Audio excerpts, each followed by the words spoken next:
welcome to our...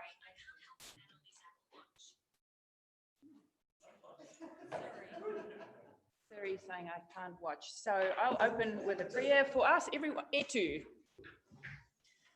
Father God, thank you for bringing us together today to talk about what is good for our community. Please guide us to do it in a respectful way, and always keeping in mind those that are not well off and those that need a little bit more aroha. Thank you for the beautiful, beautiful country that we live in, and thank you for all the love and privileges bestowed upon us. In your name, amen. Okay, I declare our council meeting open. We do have an apology from Councillor Akuhata Brown, moved by Councillor Wharehinga, seconded by Councillor Seymour. All in favour, contrary, carried. Any declarations of interest? Yep, thank you. Councillors, we move to page 5, which are our draft and unconfirmed non-confidential minutes from our extraordinary council meeting on the 5th of August. I'm happy to move, Madam Chair. Thank you. Moved by Councillor Seymour, seconded by Councillor Burdett. All in favour, contrary, carried. Any questions around those minutes? None. We move to our next set of minutes, which is on page 9. And it goes all the way through. This is with the remits, takes us all the way through to page 21. Any questions? Not. Do I have a mover for it? Moved by Councillor Burdett, seconded by Councillor Sheldrake. All in favour, contrary, carried. I take us to our action sheet. Councillors, we are on page 22. Any questions or queries?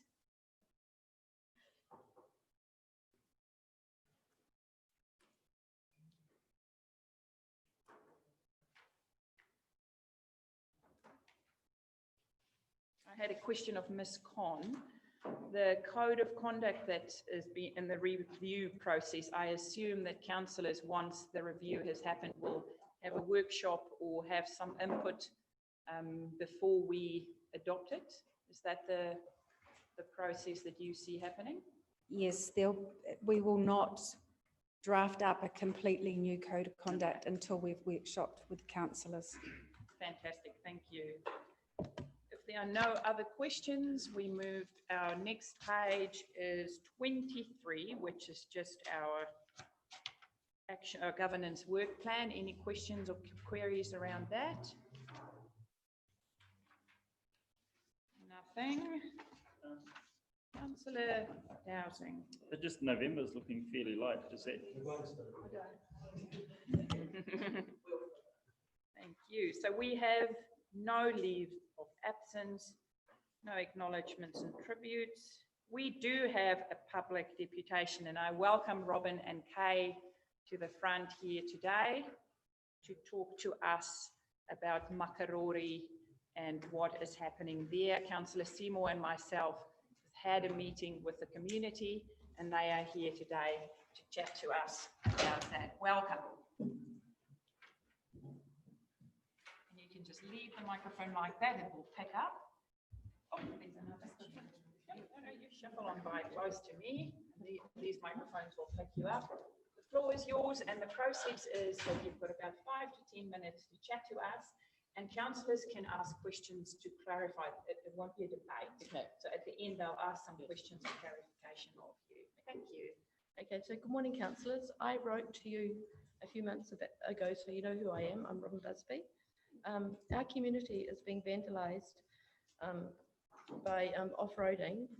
And if this was in town, they'd be charged for willful damage of parks and reserves. It's just, I mean, I just don't quite understand it. We urgently need to enforce the bylaws to protect the foreshore and the sand dunes for public safety from vehicles and dirt bikes.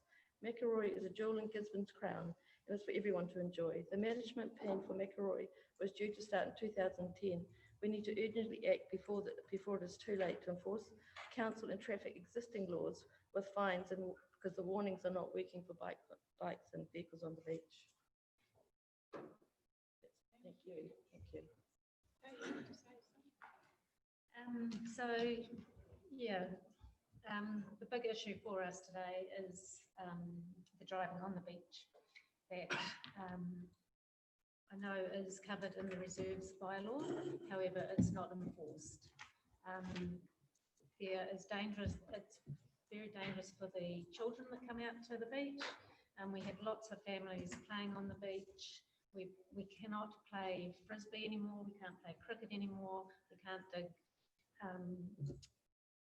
ditches to the water, you know, like you do as a child, because in fear of vehicles coming along the beach. And it is a daily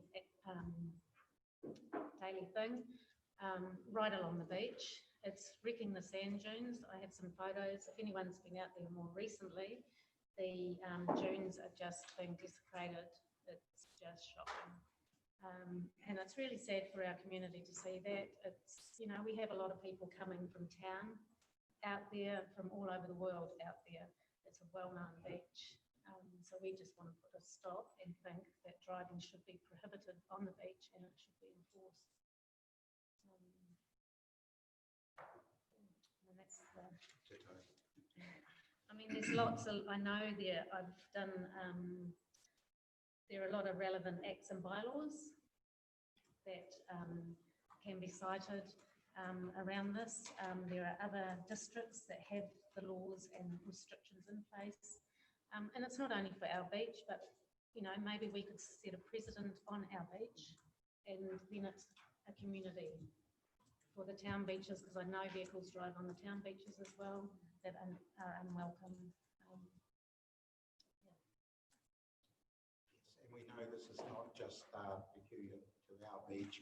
Anoda is having the same issues Pat has pointed out.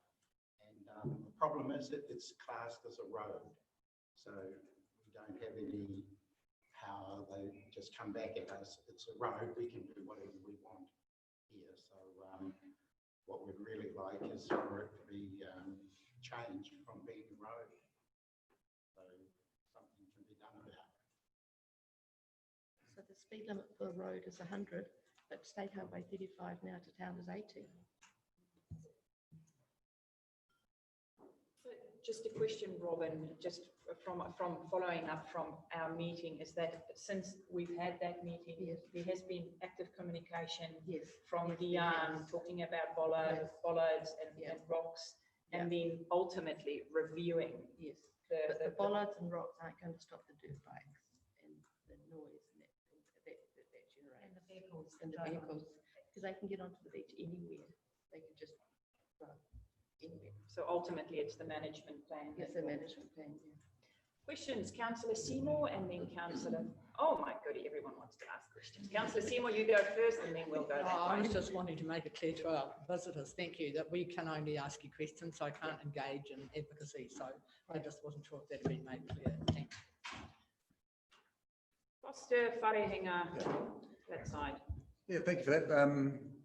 Yeah, I'm Little Cody Beach and we have exactly the similar issues to you. And you know, there are a lot of unregistered vehicles that are on the beach, particularly going really fast and acting dangerously. Now, my question to you is, what is your response normally when that happens? Because, you know, for Cody Beach is like a main highway. There's 50 odd cars here a day at least, probably more than Makaroa, I'd say. And there's entranceways, public entranceways onto the beach through the yacht club and another one as well. So there is public access to the beach. But you know, the culprits are the ones who have the unregistered vehicles, the unregistered bikes that are really noisy, and they've got no intention of keeping to speed limits. They go way over 50 and everyone has to scatter. So what response, you know, what is your response when that happens? Police or I ring the police, but as you can understand, it's quite hard to have a conversation because you can't actually talk. Because exactly, I know, that's why I'm asking you, because I have the same thing. And I do approach them and I've been told off because I might get popped off. but their response is it's a public road. And I said, well, you're not allowed to drive a bike without a muffler. Hmm. Yeah. If they've got no number plate, They've got no number plates. I mean, yeah.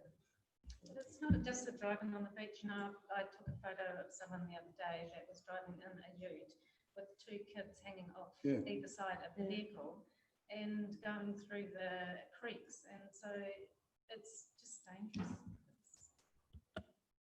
And on on other occasions, we have been abused as Yeah. well. you know, Yeah. So we don't want to go and do it. Just, Wharenga Cranston. Thank you, Your Worship. It's nice to have heard that the discussion's been had with staff around treatment of the area. That was actually going to be my first question about your guys' ideas around potentially limiting vehicles access to that area. In regards to the bike stuff, because no matter how much we do anything, people still got to find a way. So I wanted to ask, how often are the police presence down there in order to be able They're to? very good. They're very good. Every time we ring, they basically come straight away. But, it's most weekends and I feel like, they've got more things to do than come and, tell little Johnny off for being little SHIT, And councillor Cranston. Yeah, thanks for that. I understand its status as a road is problematic, but it's based on the old coach road, which probably came in at Northern Makaroo and went over the roadway there. So the status from Northern Makaroo round to the northern point should not be roading. Is that a problem area as well? I know driving on the reef was a problem. So there should be more enforcement ability for that section. Would that be helpful? What's your understanding of that section of it? You're talking about from the Makaroo houses around to Tatapuri.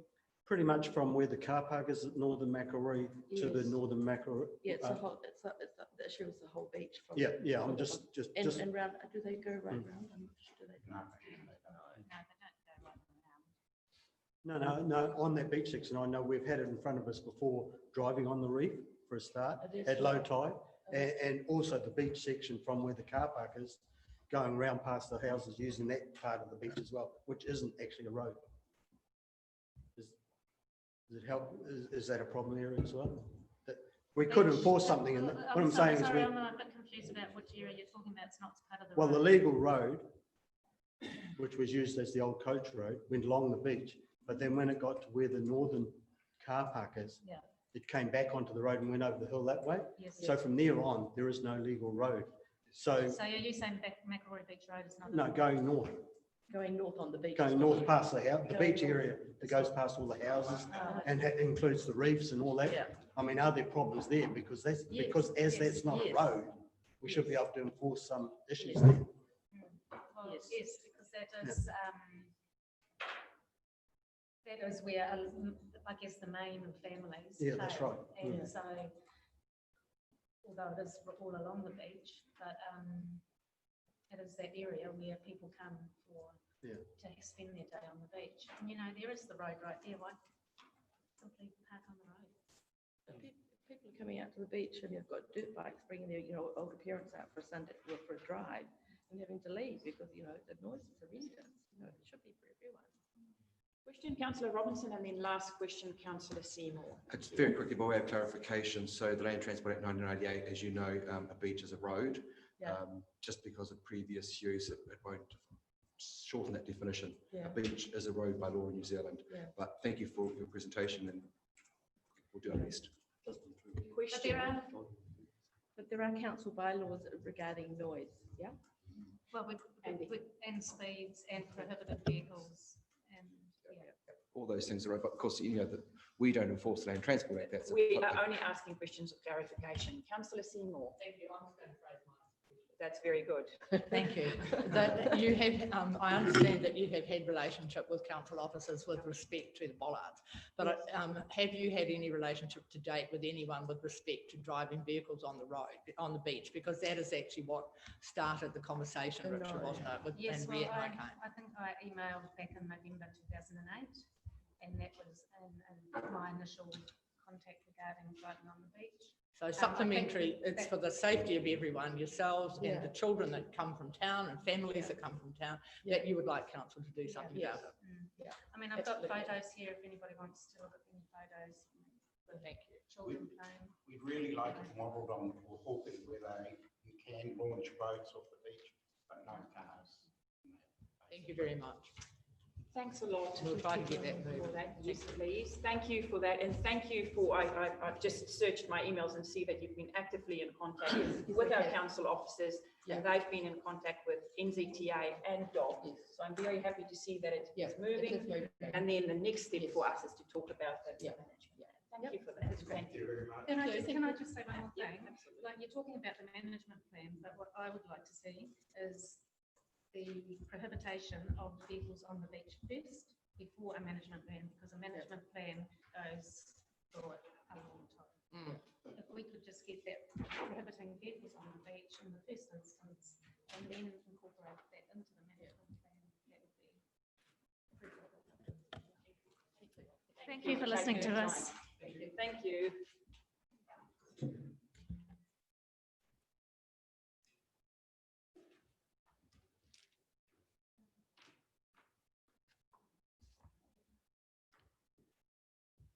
So what we are going to do is move to page 24. So we have no extraordinary business. We have no notices of motion. We have no adjourned business. So councillors, I ask that you just move to our committee recommendations on page 24. Oh, apologies. Councillor Yes, Cranston. we've skipped acknowledgements and tributes now. I think we should tribute or acknowledge the passing of Meredith Smith. Oh, yes, yes.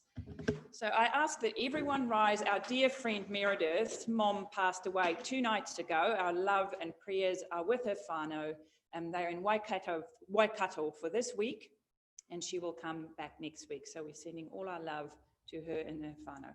So just 1 minute of silence thinking of them.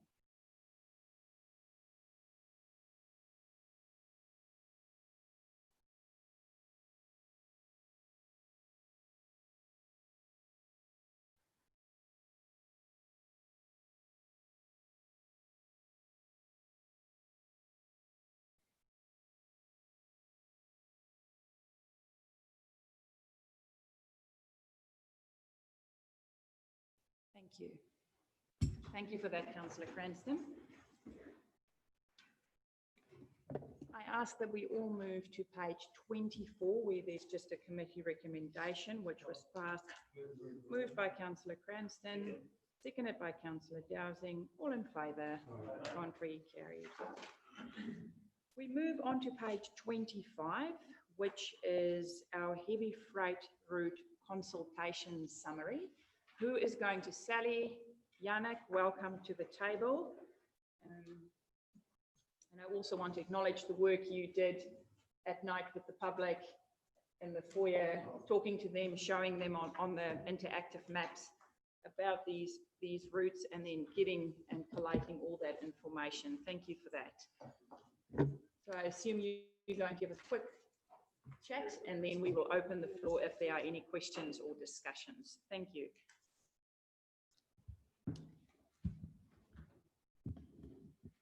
Thanks, Madam Chair.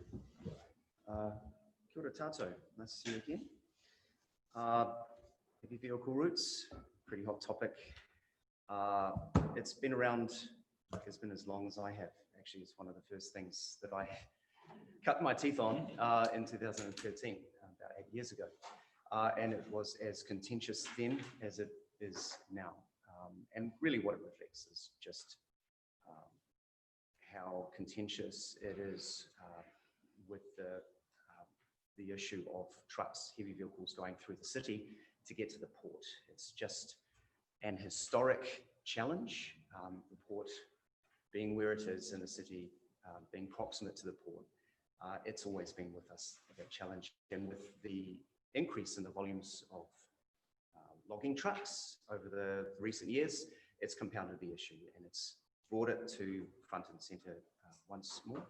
So last year, we engaged WSP to undertake an assessment of route options through the city, and they provided a recommendation, which we took to Sustainable Tairāwhiti in January, and that committee approved the recommendation to take to consultation. So following that, we did take it to consultation in July to August. The recommendations, by the way, were for Awapuni Road as the main route to the port from the west, Harper Road as the preferred connecting link from Back Ormond Road, and Wainui Hirani Street as the port access route from the east. So those were the recommended options. Engagement ran through from July to August this year. We used a range of media to access the community, including social pinpoint and drop-in sessions, letters and media releases. So we did a pretty good job, I think, in terms of getting the message out there. In terms of the options, the port access route. Yep.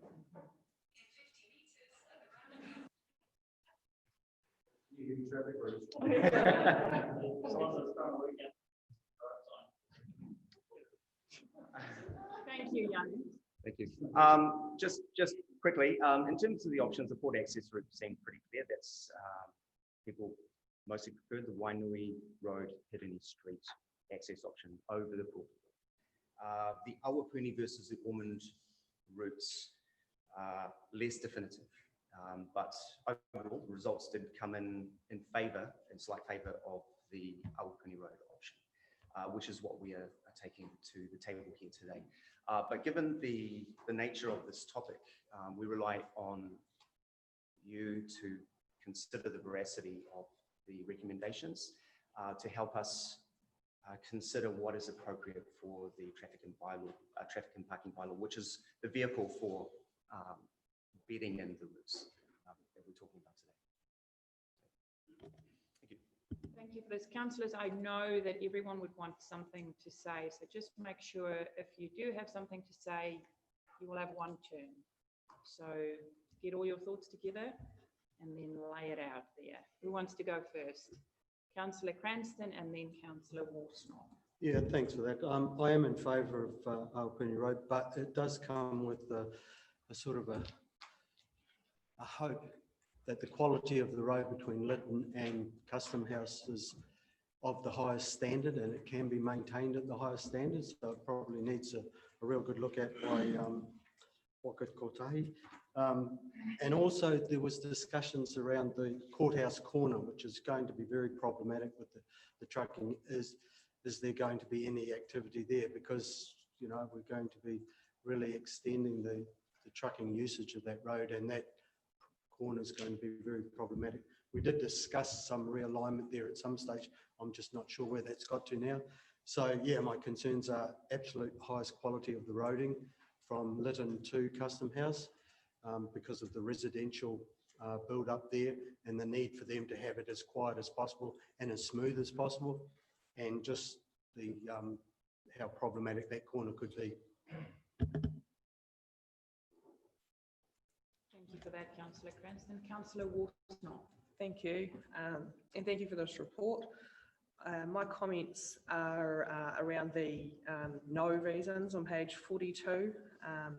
I think probably the biggest thing that is a table we need to consider are the validity, I suppose, of the reasons why people are against it, and they are all, from what I can see, really valid.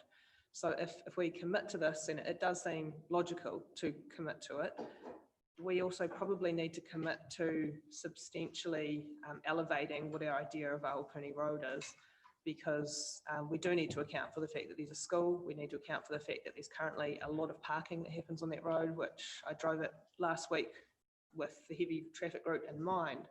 And the only place where it doesn't seem quite dangerous to be a heavy traffic route with a lot of vehicles is once you get to the Cook Motel, because there's no vehicles parked there. So suddenly it seems nice and wide.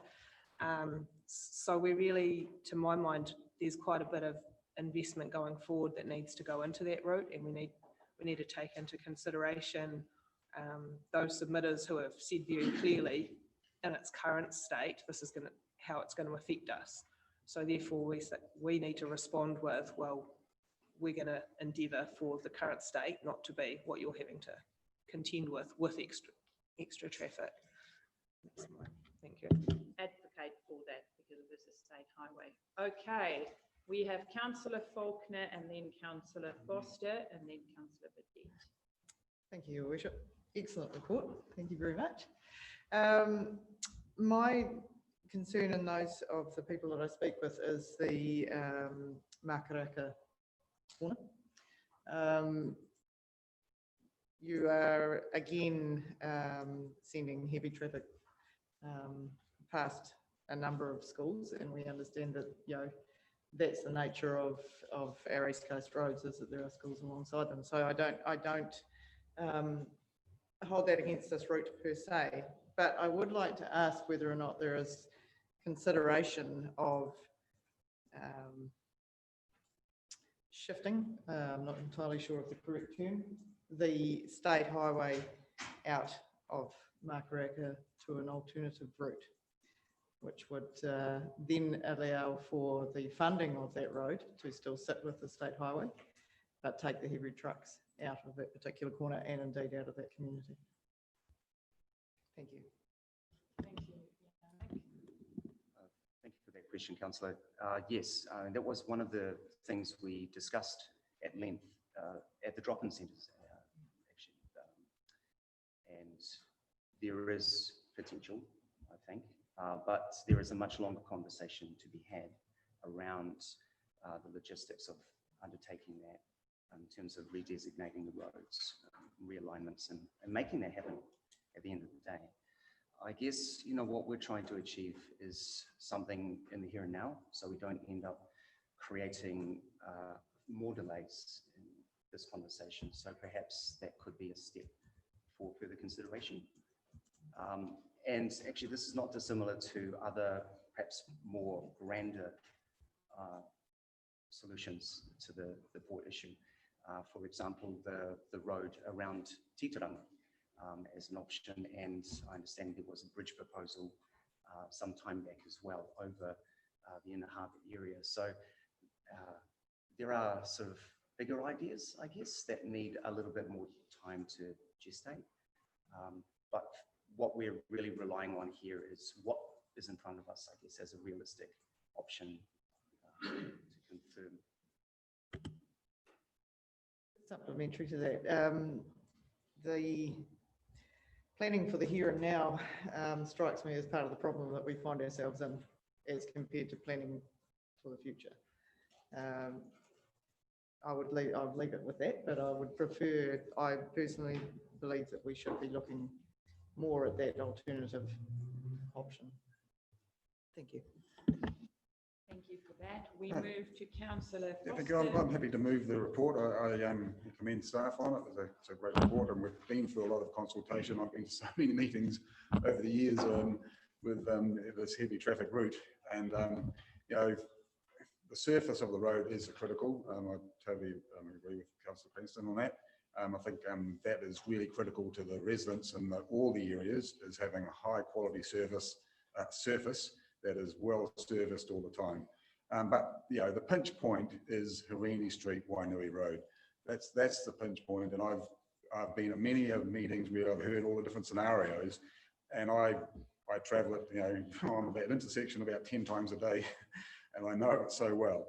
And you've got the trucks coming from the north going into Harini Street, and other trucks coming from the west coming into Harini Street, and meeting in the middle, having to give way to each other, and oncoming traffic. And our traffic is way heavier now than what it's ever been, just normal traffic at peak times of the day.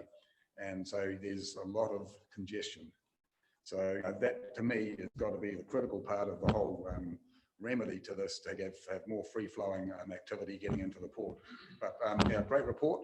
But yeah, I just think that, and I'd love to see some really great scenario for that one intersection, because that is definitely the critical point. Thank you for that, Councillor Petit. Very good report. Finally, I think we're getting some traction in terms of the heavy vehicle route. But I take you to page 30 at the bottom there. Waka Kotahi, New Zealand Transport Agency have submitted that there's no budget assigned for the 21-24 National Land Transport Plan. And that includes the bottom statement there, where upgrading of the Childers Road, Harini Street and Gladstone Road corners would cause some strife. But in terms of putting in place a bylaw, how long does that's my question, how long is that going to take, and then to implement it? The bylaw is being reviewed currently. As you will be aware, you had a workshop with Chris around the other provisions. So it is unlikely that we'll be able to get a draft developed for consultation this year. It'll be early March. Yeah, March will be approved. And then I'm not sure how long it takes for enforcement, but the police will have to enforce the parts of the bylaw that relate to moving vehicles. So, and they have indicated that they will not be adding extra resourcing around it. It'll be part of their routine stops at that time. So, but as soon as the bylaw is, I'm sorry, I don't know the proper terms, but is approved, it can be enforced. Yeah. Thanks for that, Sadie. So supplementary, Madam Chair, what do you envisage the timeline to be?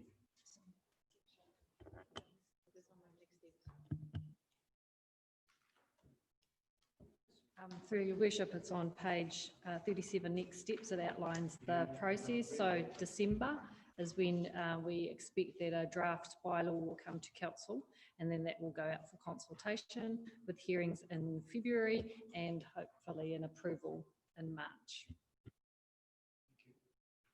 Thank you for that. Next, I have Councillor Robinson and then Councillor Seymour. Thank you. I've got a rather long spiel before my question. So, having read the report, I then went back and read the WSP report and noted there's no cost figures given in either report. And this really concerns me. This really concerns me because in light of what Councillor Burdett has just raised, and it's one of my points to talk about, Waka Kotahi has said there is no money, there's no putia in their 2021-24 plan for upgrading Awapuni or other key intersections, which is raised as an issue in this report. It also says, as Councillor Burdett has raised, there are concerns about the capacity of the various intersections, including Georges Road. If we move through the document to paragraph 22, it's noted there are considerations, additional considerations. Harper Road will need to be upgraded to make it a viable link road. There's nothing, no indication of what that might cost. The second bullet point, funding's been applied for a case study, and we're waiting for a decision on that case study funding. And then later on in the document, there's a request to expand that case study to include other aspects. So when I read this report, at first blush, it looks like we should move to a decision on a bylaw, or certainly moving it forward. But actually, when I've ruminated on it and looked back at the key document, the WP report, I'm actually left with significant concerns. I don't know what the cost from the reports provided. I don't know what the costs are to industry. And last night's newspaper article clearly raised the wood industry has concerns around that. I don't know what costs the council are going to be, particularly when Waka Kotahi says, hey, we've got no putia for this. I don't know what the cost savings would be by bringing heavy traffic off Back Ormond Road and putting it onto Awapuni Road or State Highway 35, sorry. I don't know what the cost of upgrading Harper's Road is and how that balances out over, say, even 10 years. I can't imagine a bridge is particularly cheap, but we're not given any information here. And then this report raises all these red flags. Paragraph 41 talks about cons. That's on page. There could be capital cost implications of heavy traffic restrictions proceed. Funding has been applied for, but they're expanding it. No indication of when those answers will be received back about that business case funding. So when I look at those sorts of things, I want those answers before I make a decision on whether we approve a bylaw. We need those answers. Well, I need those answers as a councillor, because frankly, you're asking us today to make a decision, to actually make a choice on a bylaw without having all the facts, and particularly the money side, right? And I'm really uncomfortable. So I won't be supporting the recommendation because I simply don't have enough information. Now, given you said the bylaw couldn't possibly proceed to March, and it's not like the camping bylaw where we're trying to capture a season, I actually think more work needs to be done and brought back to us so that we can make a really informed decision, because with funding restrictions, issues being flagged in here, and no money figures for us to make a decision on to balance the cost benefit analysis, I'm really flying in the dark. So yeah, those are my concerns. And I'm really glad you flagged those in this report. I'm glad they weren't just brushed away or not even reported to us, but you have flagged these concerns. And based upon this report, I can't support the recommendation to go to a bylaw at this stage. I would like a lot more information. Thank you. Can I just clarify through your chair? That the business case for King Harper is actually awaiting a decision from this engagement, and that is because we are not going to apply for and put the money required to investigate a detailed design. And when, for instance, the community has said definitely no trucks down King, that kind of immediately takes the option of King. I mean, it doesn't take it off the table, but that's in terms of justifying through a business case to Waka Kotahi. So it's kind of a chicken and egg situation a little bit for that, just for that bylaw. I mean, for that business case, excuse me. So that's part of the reason why that business case is waiting on this decision. Supplementary question, Madam Chair. That business case, so the funding's been applied for and been granted according to the document, but you're wanting to expand the parameters of the business case? Yeah, so the original business case that was approved for PGF funding was just to investigate a link from Back-Ormond Road through to the State Highway with the options of King or Harper and what upgrades would be required for those, for either road.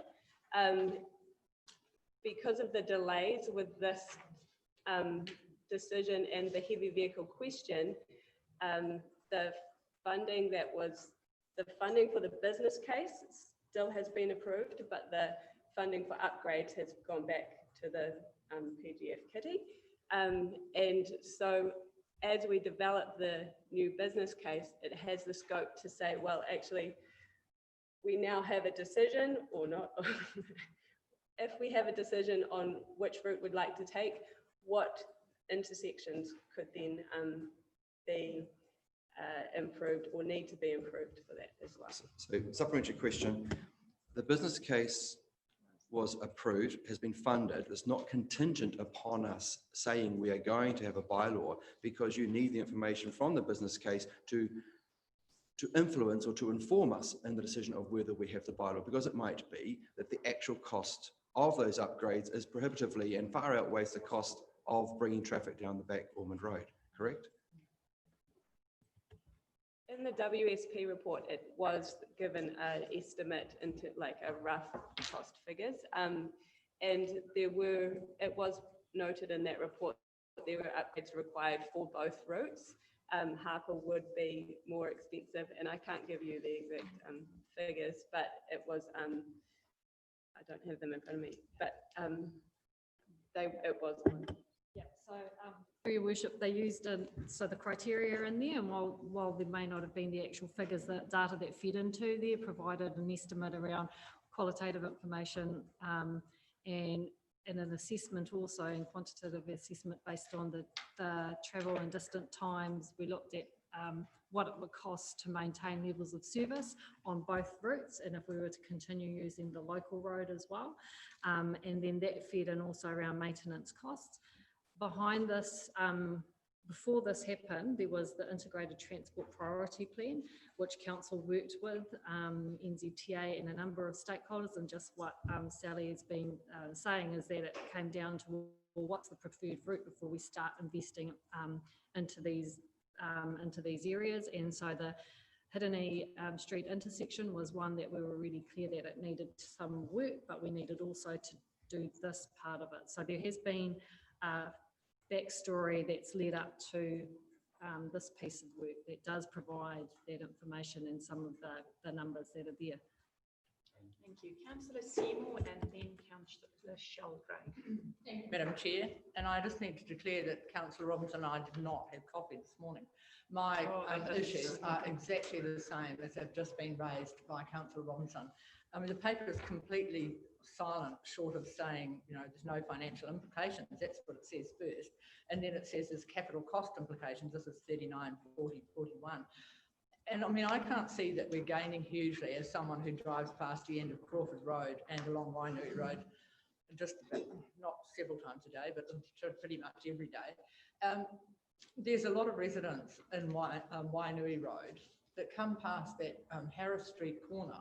If we're going to put every single truck from the state highway past the Harris Street corner and into Hiranui Road, that is going to be substantially more traffic than is there already, and we're looking at putting a cycle lane somewhere in amongst it. I can't support it till I know what we're talking about, the cost. And my recall of presentations that we've had was that the bridge in King Road was restored at some considerable time ago in anticipation of it being used as a heavy traffic bypass. If I remember the presentation that Mr. David Scott came and gave to us, he shared some information about early restoration of that bridge. So I think to make a decision, and I hear entirely what council officers are sharing with us, it's a chicken and egg situation, but surely to make a well-informed decision, we have to understand what the financial implications are. So you must be able to get funding to do your business case, to then come back and say, this is the cost to make this decision, and this is the cost benefit that there's going to be from making that decision. So, Madam Chair, I don't think we have enough information to embark on this today to say we're going to go out and support a couple of route changes. And I appreciate that council officers have worked on this for quite some time, but it is really a challenge. It's a challenge for the users. I mean, it's a challenge for the residents that live along Awapuni Road, just as it is for those who live on Ormond Road. We know some people would like to see them off their road, but that means they're going to be on someone else's road. So I think there's so many issues still in here until we have a better financial handle on what this should, to achieve this, the infrastructure to enable the bylaw to be put in place. I don't believe we have enough information to make a decision. Thank you. Councillor Sheldrake. Thank you. I also support the previous two speakers around the money, the financial. I went looking and couldn't see that. So just a wider, excuse me, a wider question.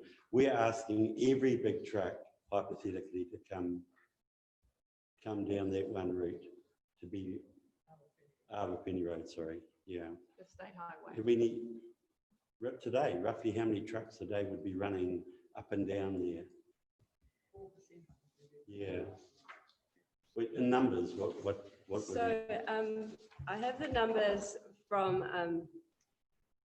2018. That was the most recent that all the roads were done. At the moment, at Wainui Street, south of Harris, there are around 20,000 vehicles altogether and 625 heavy vehicles. So it's about 3.5% heavy vehicles. And at that point at Harris Street, very few trucks are currently using Crawford Road at the moment, just to clarify. So you're almost getting 100% at the moment of heavy vehicles coming down State Highway at that point. In terms of Awapuni Road, the total traffic is around just over 5,000 vehicles with almost 1,000 heavy vehicles. So you're getting close to 20% heavy vehicles along the State Highway 35 at Awapuni Road at the moment, and that's to be expected as it's a state highway. Ormond Road has a much higher traffic count overall. It's over 10,000 vehicles per day and only 400 heavy vehicles. So it's around 4%.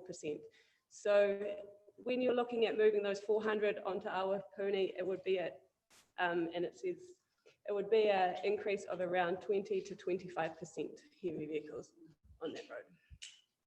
Thank you. Councillor Dowsing. Thank you. I personally am less concerned about having the high level, some high level financials at this stage, because we're not in this paper making a decision on the preferred route. We're only making a determination that we prefer that we're preferring a heavy duty bypass and that we wish to put in place the mechanism to enforce that. We're not making a decision on what cost we should spend and where we should spend it. And My personal takeout from this report was that actually we may not have nailed it yet because our consultation has gone 50-50 or near enough. And that's between conflict of user groups and industry. And I think that perhaps there is, as I think Councillor Faulkner touched upon, potentially better options with a greater vision as to what could be achieved here. We're really scratching the surface, limiting ourselves to what is the current status of our roading network. And if we're going to look long term, the right option may be to introduce a new road, new bypass, a method to get around some of these difficult corners, particularly if it was to be weighed against Harper Road, where there may be a significant increase in costs to build that road up to new spec anyway. So I think at this stage, I'm absolutely in favour of putting in place the mechanisms for introducing a bypass. When we dig into this further and have unlocked the PGF fund to identify our preferred route and to cost things out, it's at that stage where I think we should broaden our horizons a little bit and look to see if there's actually something more we can accomplish. And the only other question I had, and it may be silly, but there was a con in one of the options, which was to keep the dual route, and it was that there's a higher safety risk on Back Ormond Road, and that was measured by crash rate. And I assume whatever we do to move a significant quantity of vehicles will probably shift that statistic. So wherever we move them, it's likely to be where the higher crash rate would be.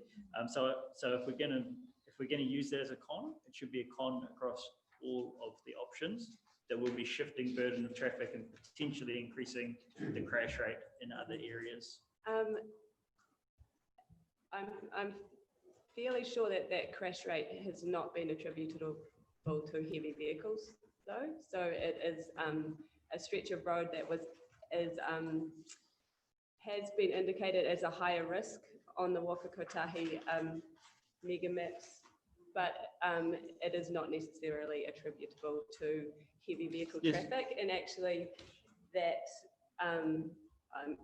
Sorry, yes, I wouldn't imply that it was attributable directly to this traffic. I don't want to imply that, and I have no knowledge of that. All I'm suggesting is that if we're using the measure of crash rate as the mechanism for a con, then it's likely that shifting a significant portion of traffic to a different area will increase that crash rate in other areas. So it's a con across the board for all options. Sure, and it could have been confusing the way it was put in that con. I picked that up because it was a point made in the WSP report as when they assessed those options over the four well-being of safety was one consideration. They looked at all the routes. Thank you. And I don't know if Councillor Foster got a second. Oh, you did? Yes, Great. Councillor Thank you. No, we're moving to Councillor Wharehinga and then Councillor Worsnop. Cool, thank you, Your Worship.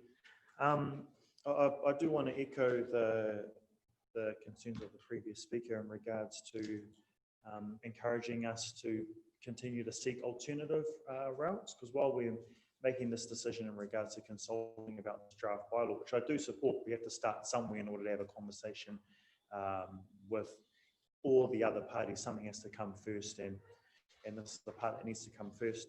I do want to encourage us, though, that even if this gets across the line in some way, shape or form, I'd like to encourage us to still continue to think of alternative, smarter ways in order to be able to draw traffic away or in order to be smarter about where trucks go. One of the prime examples is, like Councillor Faulkner had spoken about, was in regards to the Makaraka Township. The road kind of goes like this into Makaraka. There's, we've spoken about truck bypasses for a long time, and they've been on this grand, long, huge scale. That seems to me like something quite smart and quite small that we could possibly implement there for the Makaraka community. Which segues into my my big concern in regards to this. It's whatever decision we get across the line, we need to make sure that our community is safe. We've already heard about Awapuni School Road treatment, which if I did declare a declaration of interest, it would be that I was an ex-Awapuni student. But Councillor Worsnop is exactly right. It's very difficult for cars to be able to get in and out of the school, to park on the side of the road. Even if you park on the other side of the road, trying to play Frogger and get across that road in order to be able to go to school, for those of us who are 80s children, who I think are most of us. Again, it's one of those safety issues. Councillor Foster has brought up the issue of the corner of Hirini and Wainui, and it's great to hear that acknowledged. There's also a concern as well. When we first brought this up, I brought up the concern around those houses on Makaraka which don't have a footpath outside of them, so their children are forced to walk on the road, which is going to be the heavy vehicle traffic. You know, like they have to walk on the tarmac in order to be able to go into Makaraka to either go to the shop or catch a bus or anything like that. That's a serious safety concern. And even though NZTA is saying that they don't have any budget for it, there's all sorts of putia floating around at the moment, and I think that some of those things that we need to be prioritising and making sure that we land. So I'm supportive of this paper, but I want to remind us that there's and then what, and then another thing in regards to what we need to do to keep our community safe. Thank you. I just wanted to have another go because I wanted to remind, I guess, ourselves that we have had all of this information around costings brought to us. It's in a Sustainable Tide Awhiti report, 30th of January, where it rates everything on travel performance, on economic, social, cultural. It gives a weighting relative to costs.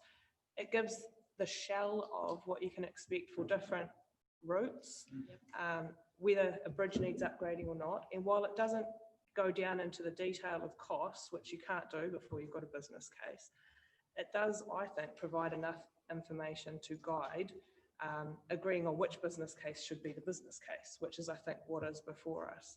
So on the basis of that, I think there's sufficient to make a decision. So I want to remind councillors that we have had these discussions for me personally for 10 years. We have been talking about this issue forever. And what we are asking today is not to say we choose this route or that route. What we are asking today is exactly what Councillor Dowsing said. So let me just remind you of the wording. Approves for inclusion in the draft traffic parking bylaw a clause to restrict heavy vehicle traffic from parts, and then there's a schedule on page 31 that refer to those. So if you then go to the timeframes afforded to us, we have so much more input into this before we adopt it in March. So today we are not being asked to say yay or nay to anything. And then just my last comment is in regards to Awapuni Road, and this discussion we have had way back, and I just want to remind councillors that are new around the council table. Way back when we started the discussion about it makes sense to have most heavy traffic on a state highway, there were real concerns for the school or the communities there. And years ago, council proactively began with making sure that parents can drop their kids in Stanley and Anzac Road, and there are designated parks there and designated walkways, off-road walkways, that parents can get their kids into the back of Awapuni School. So I just wanted to make sure that councillors that were not on council are aware that council proactively over the last few years have been seeing what is coming our way and working to get that area a bit more safe. And then just my last comment is in relation to who spoke about shifting the state highway. This is what I want to ask of Yannick, those types of questions, because even though we might be making decisions, we still need to strive to get the best out of it and be able and willing to change if something comes our way in our discussions. So I just want, for clarity's sake, from you, what would that entail? Is that something that we can discuss going forward? Tweaking different routes to maybe look after that Makaraka township or make it a safer spot? Sally. So that would require a redesignation of the state highway. That Makaraka corner is an intersection that has been identified by Waka Kotahi as an issue for heavy vehicles already. And of course, any vehicles coming down State Highway 2 and heading to around Awapuni to McDonald's, for instance, go that route. And because of that corner, they do often end up using like Bushmere, for instance. It is a corner that is identified, and we will be continuing conversations with Waka Kotahi about how, the plans for that intersection going forward. And at the moment, as the restrictions that we're talking about, obviously those other cut-through routes like Bushmere are not included in the schedule as it stands, so that that could end up being a route that trucks use in the meantime. And just my last comment then is, even though some of the roads we are not in charge of them, like State Highway 35, we are not in charge of that. It is our job to look after our community safety. That should be our first priority. So even though we might be passing some of that responsibility over to NZTA, it is our job to advocate so that if work are being done, which are not earmarked in this report, where they clearly state, say, Awapuni Road, it is still our job to then advocate for the safety of those areas. Yes, that is correct. And the Regional Transport Committee with Waka Kotahi as a chair, at the table on that committee, will be involved in in confirming the Waka Kotahi program for the region as well, and prioritising their program with our local road program. So there is the opportunity for council, especially through that committee, to advocate on behalf of those priorities. I understand every 5 years, Waka Kotahi undertakes a review of its state highways to look at whether it still meets the criteria, and there's an opportunity also following more public engagement and consultation around that to then bring that to Waka Kotahi. Councillor Seymour, you wanted to say something. Process question. Thank you, Madam Chair. On page 28 at 9, it suggests that that is a draft of the bylaw. So are you now telling us that we aren't adopting any of these preferred routes today? We're simply adopting a principle, because I think that would be clear. It's very clear in the recommendations on page 26. But you can never tell whether something is in the recommendation or not. So we're not talking about the preferred routes, we're only talking about a principle of a bylaw. Is that what we're on about?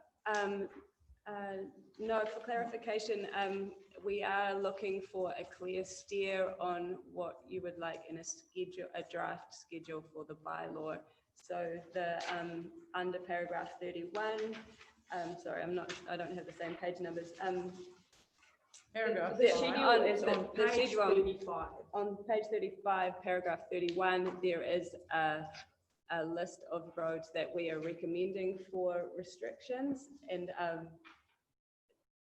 these recommendations are consistent with what is in this paper. That is correct. You will see there are some additional roads on there that are not in the WSP report. Andrew Street, Lytton Road, Gladstone Road, part of Gladstone Road and Grey Street. And those roads are considered under paragraph 30 on page 35 as well. Well, supplementary, Madam Chair, why is that not in the recommendation? It is. It says 1B, a draft schedule of heavy vehicle restrictions, in brackets, paragraph 31, subject to council amendment. It is very clear, Councillor Seymour. Anyway. Not clear to everyone around the table. No, it is very clear to us around the table. We have a recommendation on the table. Everyone has had their say. Anyone that haven't spoken today that want to say something? Not?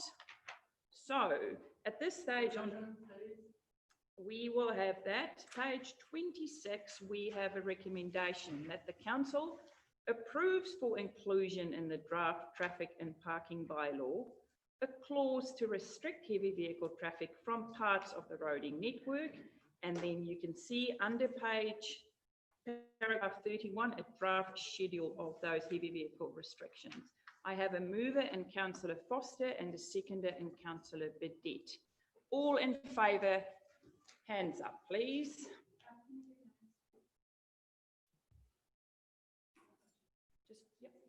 Just go.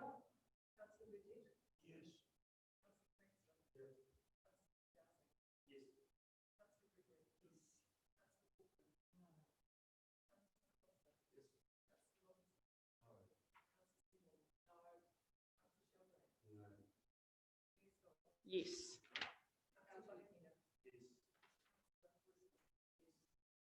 Carried.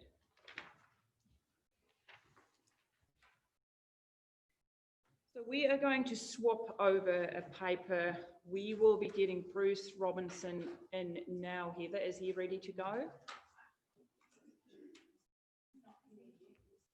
So can you please contact him and ask?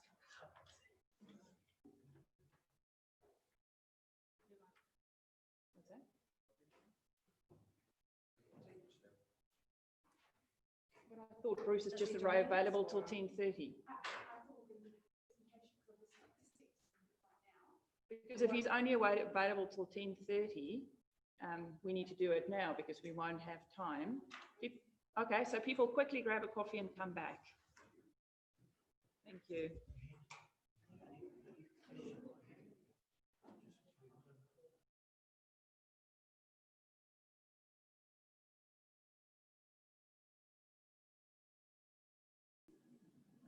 Kia ora, Bruce. It's lovely for you to join us today.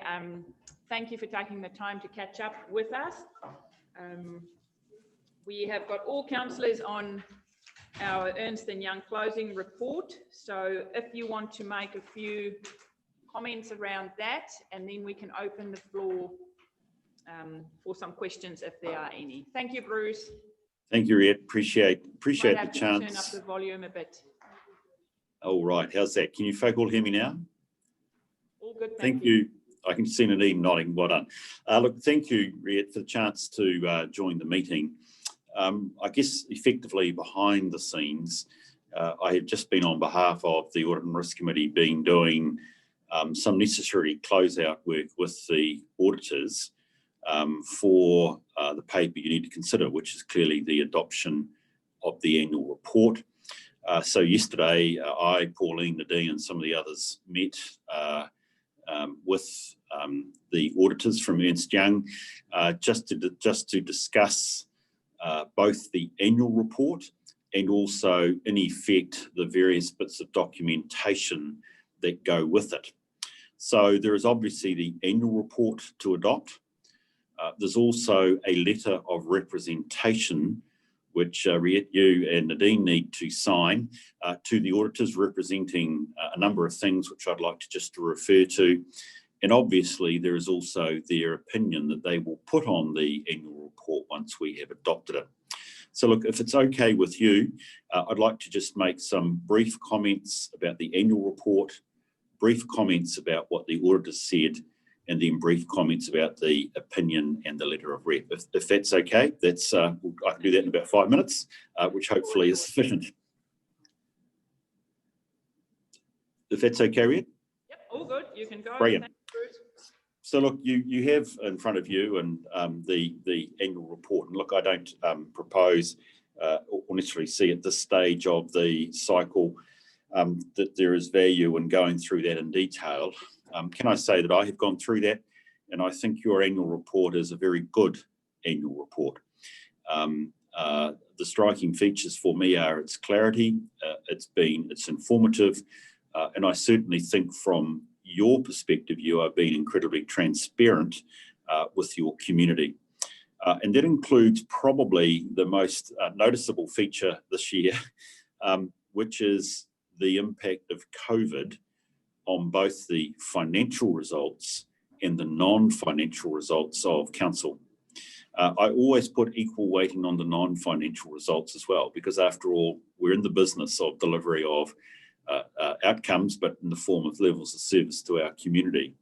So actually, are we meeting our levels of service become really important. So I like the way in which we have begged, borrowed and stolen the sort of the COVID yellow stripes, and throughout the report, we have reflected, and I think validly, how COVID has affected ultimately the financial and non-financial performance of the council. So I think it's again, as I say, a very crisp, clear report. The important thing, of course, is that it has to withstand external scrutiny, and that was obviously, as I said, what I was meeting the auditors for yesterday. So look, just a couple of quick comments and impressions from that. One, I was very comfortable with the work that David and Karen have done from EY in terms of the review. I felt they had a very thorough review, and I was comforted by the way in which they were able to talk with good knowledge about our annual report. That might seem obvious. I don't take it as a given. I take it as important that they are able to reflect that they understood what we were trying to say, and ultimately they are confirming that what we're saying is reasonable based on their chance to review what we are saying against the underlying records. So that's actually really, really important. There were 2 or 3 things that we covered with David yesterday, David and Karen, in terms of just looking at matters. And you will get to that when you see their closeout report. There are about 7 or 8 matters there that they have raised. They are reasonably straightforward. They were matters that they had signalled at the start of the audit that they would look at. So things like the revaluation of our assets. The important thing is that in all of those areas, they have been able to conclude successfully. So that's, again, a really that's testament to the work of Pauline and the team, and indeed the whole organisation in what it's been able to prepare. I think if there's anything out of that other than saying they had signalled that, again, they reflected importantly on COVID-19. I'll return to that really quickly because it does ultimately affect their audit opinion.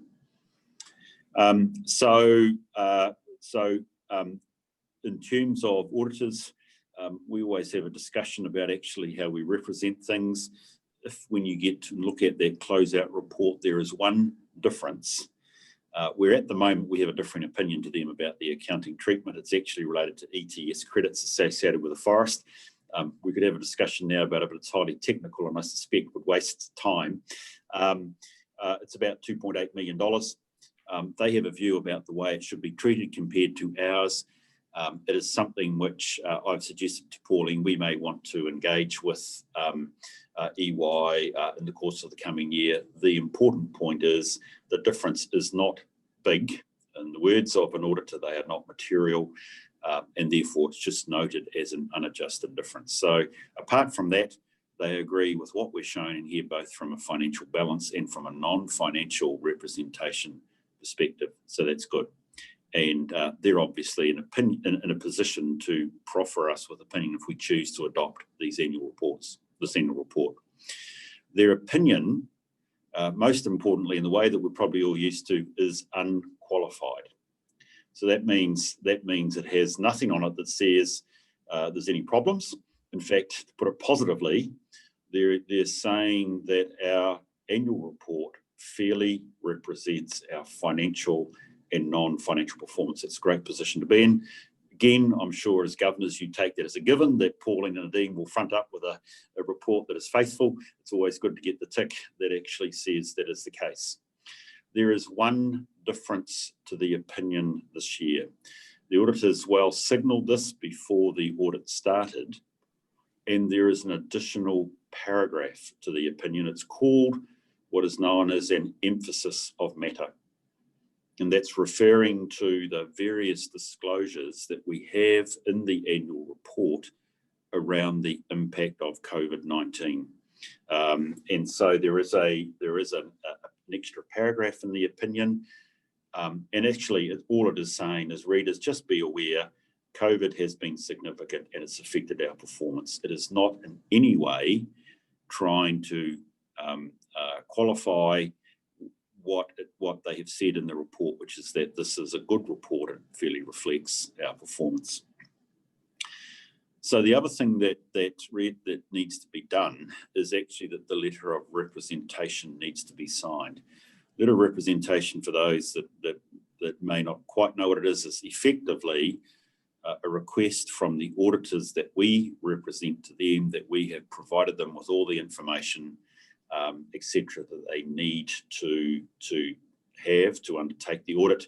We aren't holding back information which might influence them. Again, you would expect that we have done that, which is the case.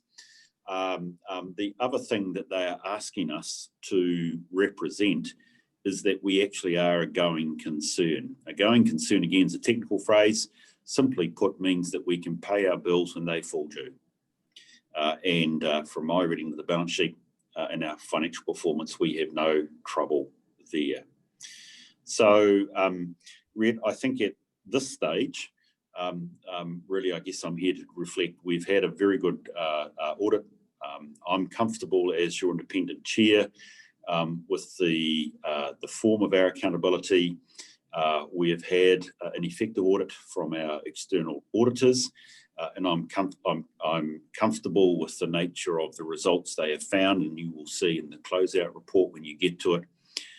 So I would, you have my support to adopt the proposed annual report, to sign the letter of representation, which is a unqualified or an unmodified audit opinion. So that's me. I'm very happy to answer any questions if folk have them. Thank you, Bruce. Thank you for that, and thank you for the summary. And we do have a question off the floor from Councillor Seymour. Thank you, Bruce. Thank you very much, Bruce, for being part of the meeting. Just back, you commented quite substantially on the EY report and on our page 320 of 351 in the agenda. It has modified the percentage of stock bank that Gisborne District Council suggested was inspected by the year, down to 85%. That seemed quite a bit of a modification. I mean, obviously it's accurate because it's been reported in the audit. So you haven't commented on that when you're commenting to us? Look, I'd be happy to comment on that one, Pat, because that's exactly a key area that we spoke about yesterday with the auditors.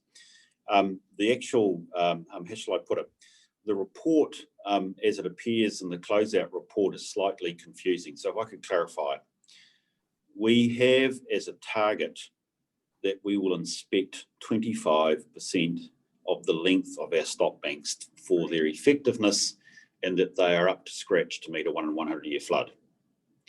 In fact, what it is that we did was we more than met our target, and in fact we inspected 85% of our length. So to be honest, the presentation and the closeout report is confusing, and I think Nadine and Pauline can back me up on this one. This was an area of quite some discussion yesterday, that in fact we have inspected 85% of the total length. That inspection confirmed the preparedness of our flood banks for a 1 in 100 year flood. So if you will, an argument we've overachieved. The way they have reflected it is that against a target that says we achieved our total 100%, which was to inspect 25% of our total length, we have in effect inspected 85%.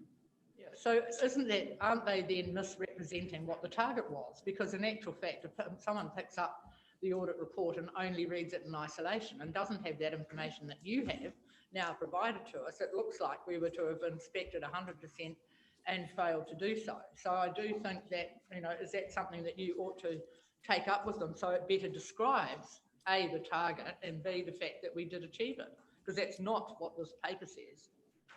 Their report was confusing, not necessarily our annual report. Their report is, the representation of their report is confusing, or it's actually doesn't accurately reflect what the milestones were. I agree. I presume, Pauline, they will probably change that because this was, as I said, an area of key discussion with them yesterday, Pat. I agree. Their report should be consistent with what actually they're trying to say. Exactly, and should be consistent with the milestones that council officers set. The one or two queries I have in the annual report are So you we'll going... come to that. Oh, okay. I didn't, Bruce is not really going to talk about our annual report. Wasn't he? Because he's our auditor. He's doing the audit. Okay, I thought he just referred to the report. He did, because the audit is in regards to our annual report. But I think the info of the annual report, the staff will comment to that. Thanks, Bruce. Kerry. Thank you. I had a question that just around the assessment of the control environment. Oh, sorry. That it just where it shows the risk ratings and the those controls that were open at year end that are still open that are still open at year end, and whether or not that went to audit and risk, or is that something, because there's not a lot of detail around what those are exactly, and whether there's something that we need to understand. Good point. So look, yes, this was to enable us to transact the business today, which is that in effect, the accounts are clean and we will get a clean and audit opinion on them if we choose to adopt them. We still are yet to receive what is called the management report from the auditors, which will describe their in detail their findings. However, David yesterday indicated to us that they were all relatively minor in nature, and he will report subsequently on those to us.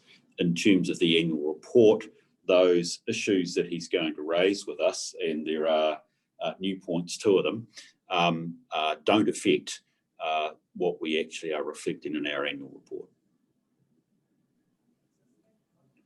If that makes sense, I hope that's helpful.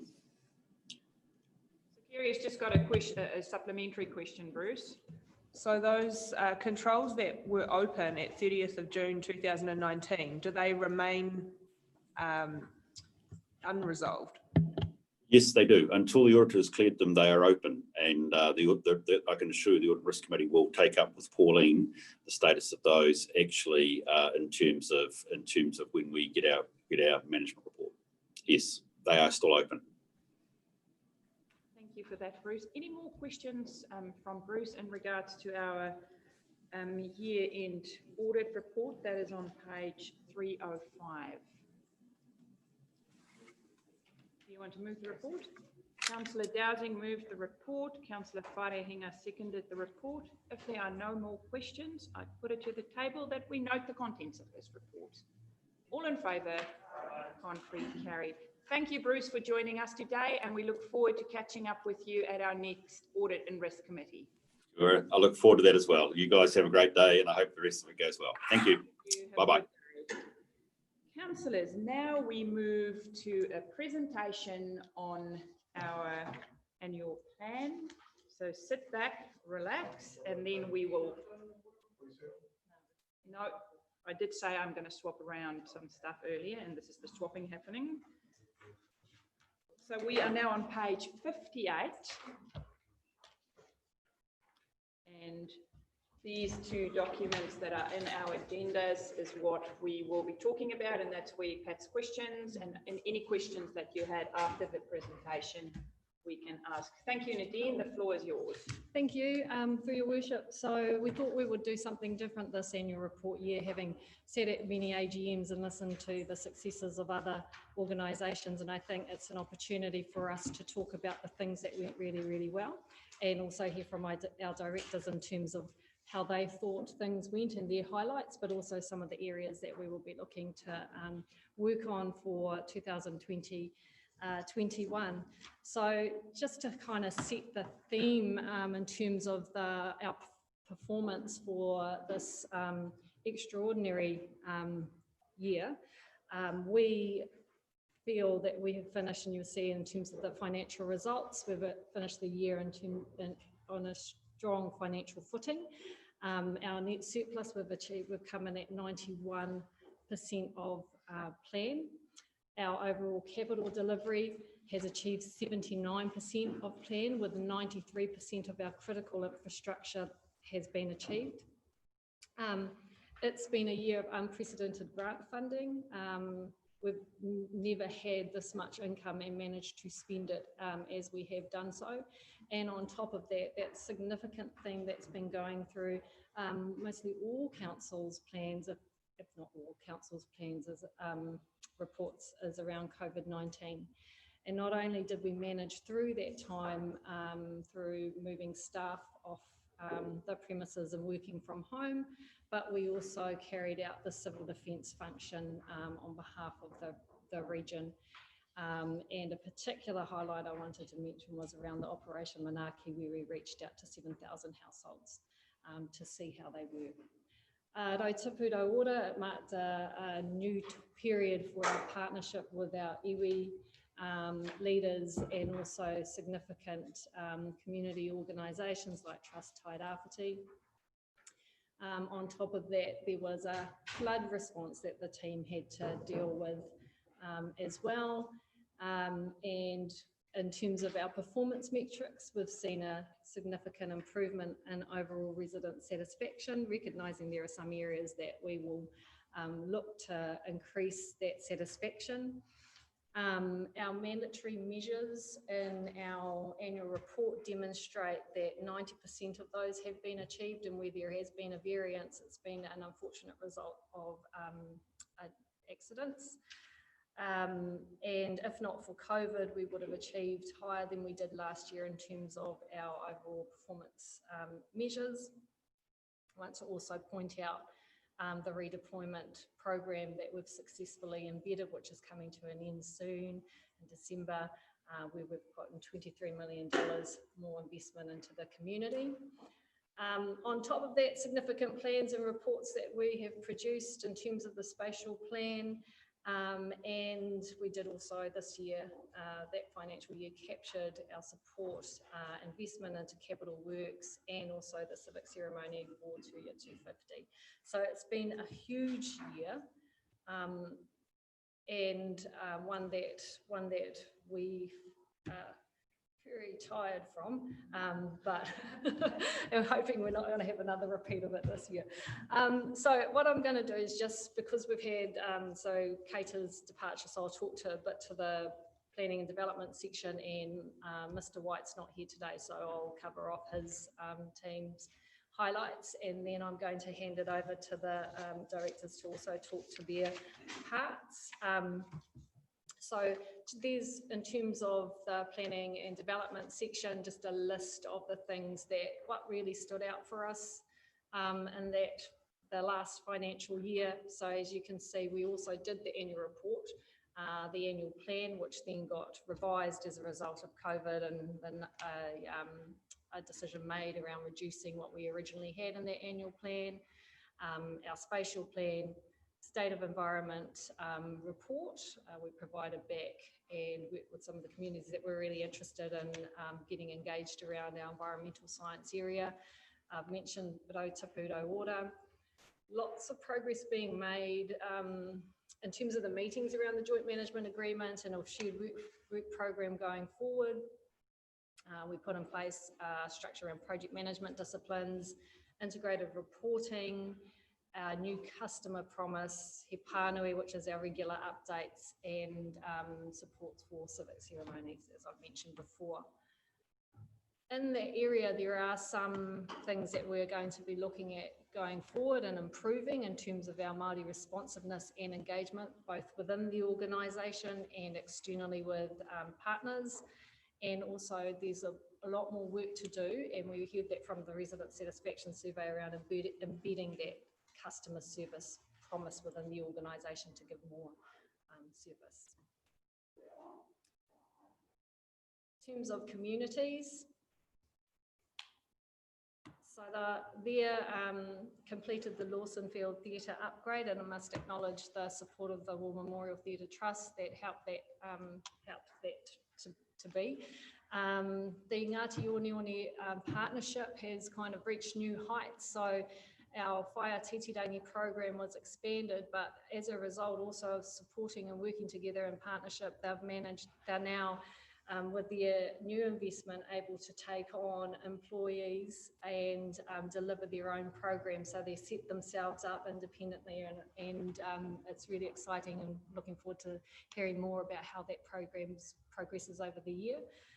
Pāmoa Waingaki Restoration Plan was initiated, and with the Marae Taha trustees, further work with them. The Olympic pool redevelopment concept, navigations project. So there's all the capital works that were put in place through navigations, initiated and supported by council, and then the greening of the city through street tree planning. This section has 2 pages of highlights, so just as Andrew could. So playground in Ruatoria, phase 2 development of the mountain bike, so some of the other activities going on in the parks and recreation space. The community facilities strategy, which was a big piece of work supported by, or in partnership with Sport Gisborne Tairāwhiti and Trust Tairāwhiti. And then a list of awards that we have achieved over that last financial year.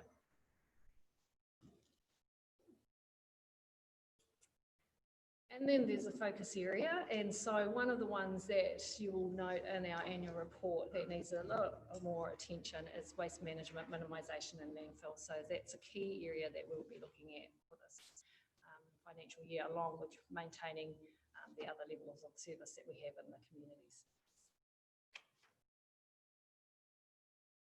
Okay, Helen. So we just start from here? If you so one of the highlights of my area has been integration of district and regional consenting functions, which has brought the team together and improved some of our processes.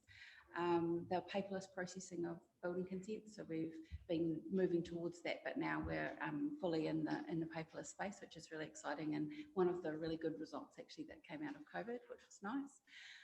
We've continued our building control accreditation, which is quite important for the council, so we're pretty proud of that.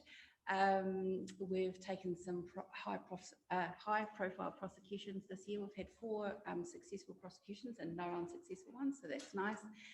2 of which were quite high profile, being 2 of the forestry companies. And we have passed our maritime safety audit, which is a big thing for the council, so we're pretty proud of that as well. Some areas for us to focus on, some of our timeliness and backlog of consents, resource consents, liquor licenses and food registration. So there's some of the applications that we go through every day, but we're working on that, and hopefully I would like next year to be able to report to you guys a bit of an improvement in all of those spaces.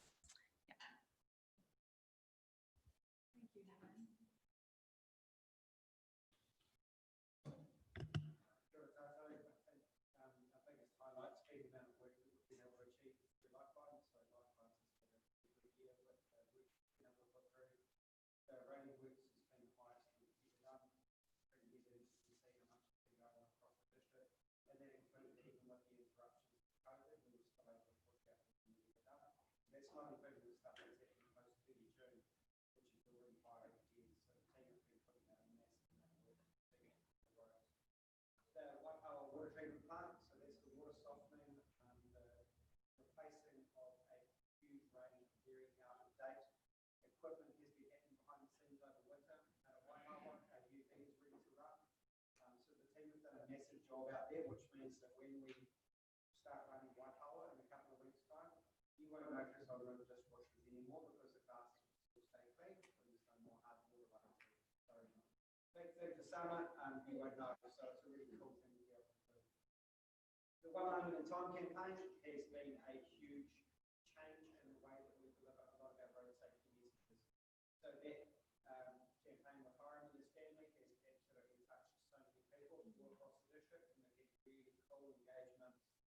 through from schools, high schools, and out to community groups as well. So it's been a really fantastic program that we've been able to run, and we're looking to roll some new ones out as well. The Inner Harbour stormwater upgrade, so we had a massive section of stormwater pipe that was done through there, as well as this Inner Harbour upgrade that was happening at the same time, but we were able to replace a huge section of pipe through there. All the contaminated sites, no issues with everything the whole way through, so that got me right through, on time, on budget, and I think they've been $1,000 at the end of it. Another big one that's happening along the sides is the Wainiki pipeline renewals, so that's a lot of things where those bridges that are exposed over rivers, you don't see a lot of work that's been happening up and through there, but they've gone through, removed all of the lead paint off those bridges, so that they're now safe over waterways and something like the Arai. Pretty risky place to be stripping lead paint off with a sandblaster, but all done on time, quietly done behind the scenes. And of course, Waikawa managed to move a whole lot of dirt through there as well. Big focus for us, of course, is our delivery of capital work. So yes, we've had a big year last year gone, but an even bigger one that we're going to push through this year.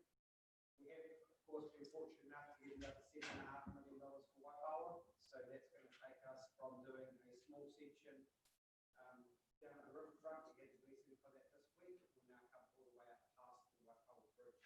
So we're looking to roll that out this year. So massive amount of work needs to be undertaken there. We also have our wastewater treatment plant kicking in this year, and then we just have a huge program on local roads, which is underway, and that's supposed to get done by this December. But then of course we have to push through the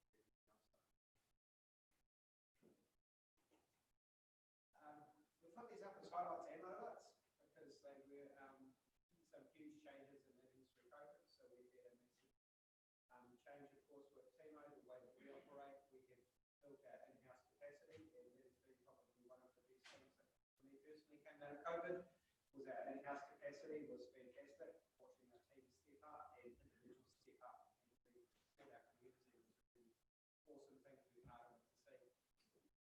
Our tsunami inundation assessments, and we're still rolling out those conversations with our communities, with our schools, with our kohanga around where those tsunami lines now map on the ground and what that means for them and how what a response looks like for them as well. Keeps raining, so we'll always have floods. And then the other part of us is our ongoing focus whilst it's still not finished, still what the team's doing and just running continuously.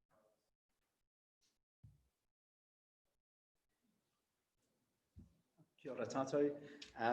Some highlights from the governance and support services space. So we obviously had the local government elections and our council induction program, which we've revamped, and we've got a continuous cycle of improvement in that space as well. Voter participation program. So we bucked the national trend. We went up whilst other councils were going down quite substantially in terms of their voter turnout. So really proud, even though we had a slight shift up, I'm proud of the fact that we bucked the national trend. All our civic functions, report writing system. So behind the scenes, we've implemented Docs Assembler, which helps with our report writing workflow in terms of what you end up seeing in front of you in terms of agendas.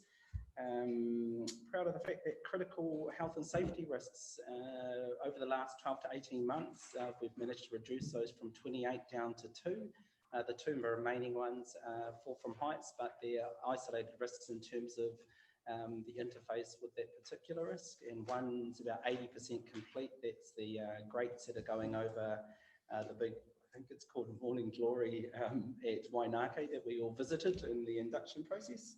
DigiHub, so we've got our DigiHub kicked off and they're in UAT at the moment to scan all our property files. I think I've bored you to death with that in the past. That's all our property files. If you lay all the pages end on end, they'll stretch the whole length to the country. So big project there. And we're really getting into our ERP replacement, so the replacement of our ozone system, which is one of our core pieces of infrastructure and IT and systems that we use. Digital transformation, so lots of work done in terms of online solutions. So we offer multiple online payment solutions now, and Helen's also talked about online building consents.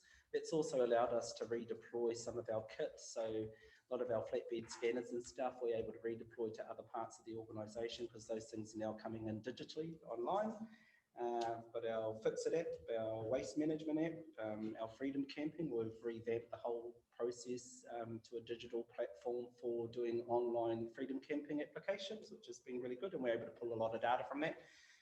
Implemented Social Pinpoint is our, one of our significant engagement tools.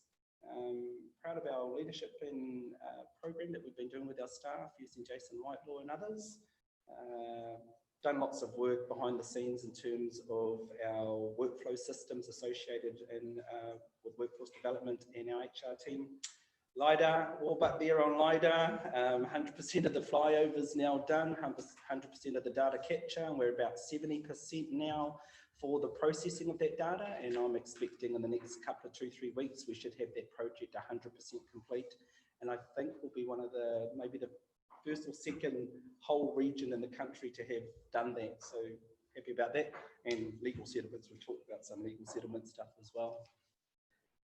So yeah, onwards and upwards, continuous cycle of improvement, continue with our digital transformation journey and further develop our internal customer facing services. So we use the customer journey as a big part of what informs the sort of digital platforms and stuff that we bring online, and working with others in the organisation to better improve their systems and processes. Our workforce strategy, so we're currently working on that. I call it like our asset management plan for people. So we're working with a wonderful lady, Gillian Gibson, who's assisting us with that work, and I'm looking forward to what that looks like and what that will mean for the organisation.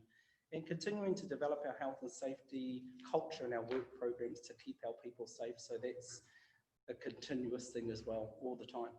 Thank you.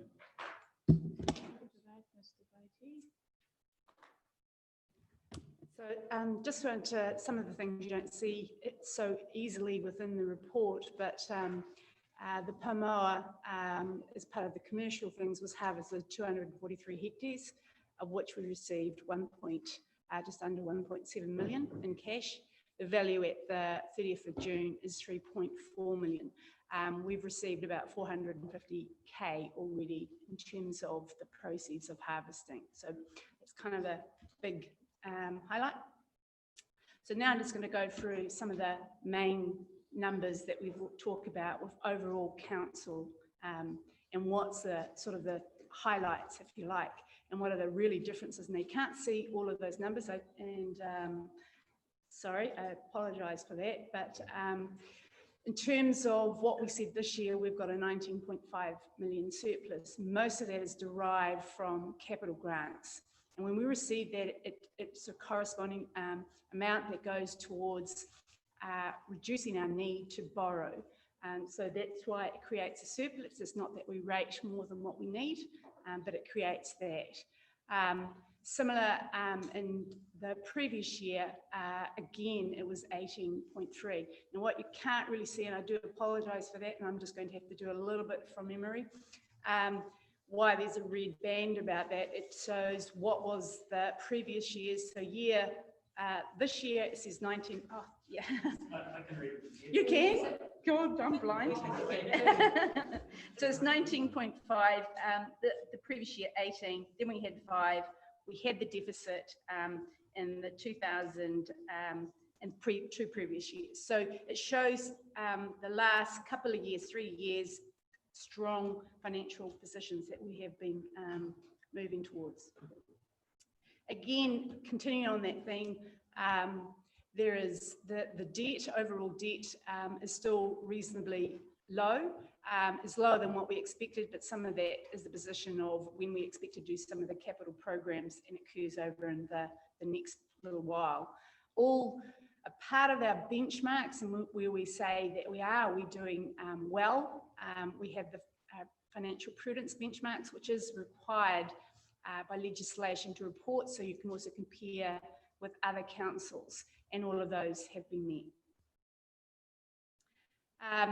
In terms of the overall capital investment, and you have seen some of the preliminary reports back in the finance and performance, we achieved 47 million.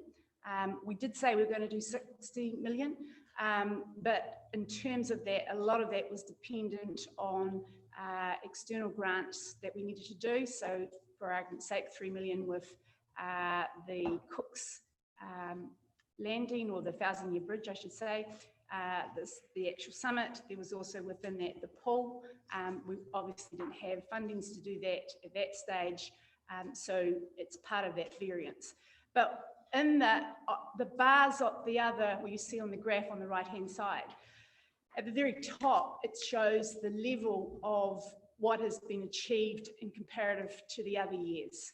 And it shows, while it is the highest that we've ever actually achieved as a council for the number of capital. So it's a significant amount that was actually achieved last year. And the orange is the amount that we are investing in the infrastructure, critical assets. Again, their delivery was 42 million of the 44, or 93% with it. So I'm just taking us back a little bit. Our financial strategy, where it's adopted in 2018 with your long-term plan. And at that point, it was, what do we expect to do over the next 10 years? And so I just want to circle back at that point to see the point of differences of what we've achieved in the last 2 years within the annual plan. And in terms of this, for this year, and it's harder to see it, I can't see it, I'm sorry, I'll just have to read my things with it. In terms of what we said in the long-term plan, and I can't really see it there, but for me, 32.6 million, what we had in the long-term plan is grants, but we actually achieved 56 million. So we got 24 million, nearly 24 million more in grants than what we thought and signalled with a long-term plan, and that's significant. When we take also what we achieved last year and what we signalled for the start of the long-term plan, we add those together, that is for the last 2 years, 41 million more than what was signalled in the long-term plan. So this is just how we compare to others, and it's the other unitaries. So what we've got is this year in the first right-hand column, left-hand column, I should say, and then the others, because we haven't had their results for 2020, we're reporting at a point in time from 2019. And in it, it shows our comparisons of the operating revenue for the others, and it's also talking about, can you look at yours? Sorry, because I'm blind. So the first line says total operating income. We received 134 million compared to, if you take it even at 2019, we had 123 million, and the others range from about 116 to 149. Yes, thank you. Thank you. And then the big numbers that come from what is the sort of the levels of rates that's collected. And we take 2019 as we have collected about 61 million compared to the top number of 73. So the lowest of the rates of that ilk. And then if it talks the total assets, if we take from 2019, we've got 2.2 billion and the greatest number of assets within it. And at this point in time, our external debt, which is on the lowest line, which says we are 58 million compared to where the others are around about the 100 to the highest to 172. So in terms of where we are, that shows the sort of a little bit of the story and the comparisons of the overall results.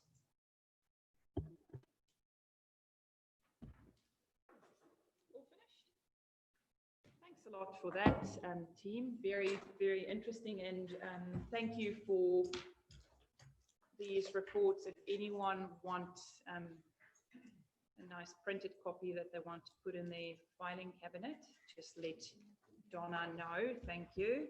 I am going to open the, first I just want to acknowledge the work that's gone into this. Thank you for very, very extensive reporting. Thank you also for your honesty where you say what we've done well and what we need to focus on going forward. I do want all of you, the directors, to convey that message to staff as well. We sometimes have a tendency to nitpick at stuff that we see a fault, but today is the day where we do want to say thank you for the work that's been done in sometimes very testing situations, and I'm referring to COVID. And what we saw today here are good results. We're comparing well, we're working hard, and we're always striving to do better. And that's what impressed me about the presentation, was not just trying to look like it's great, but also saying we do know there are some areas that we need to work on, and how do we do that better next year. So thank you for that, and please convey that message to all your staff as well. I'm going to open the floor, and we have got Councillor Dowsing, and then we have Councillor Foster. Thank you. Thank you. I'm going to stand. I think the last slide that Pauline put up really says it all, and said no one else compares to Tairāwhiti.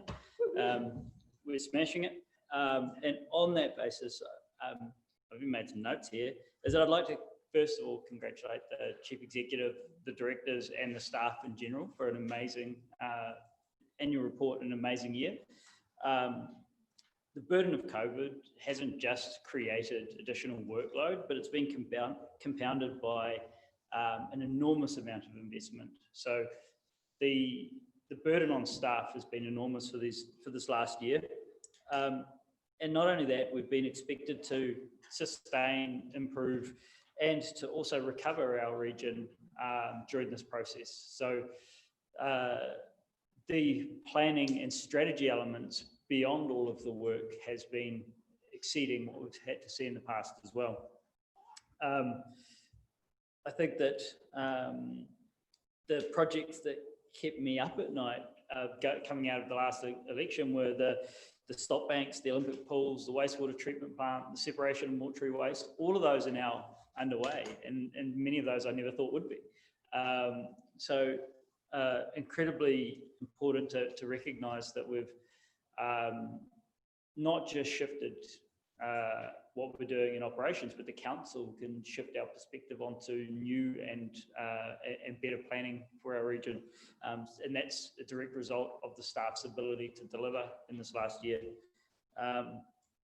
And the only caveat I'd say, and it's not a negative at all, is that we still in our financial strategy have assigned the task of increasing our external funding. And I think that now we need to recognise that that should be maintained, our external funding, because increasing it beyond now means that our eyes are just bigger than our stomachs, and we can't actually, we would be putting a delivery burden on our staff that is unrealistic for the people that we have, or for the size of the organisation.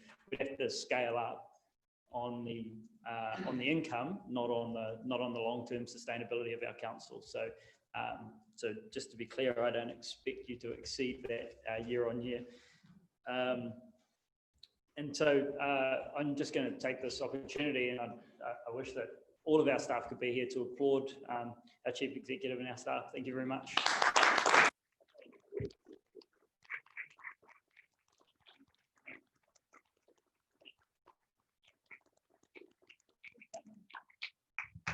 Doesn't happen often, a standing ovation from the councillors, but it is well deserved. Thank you.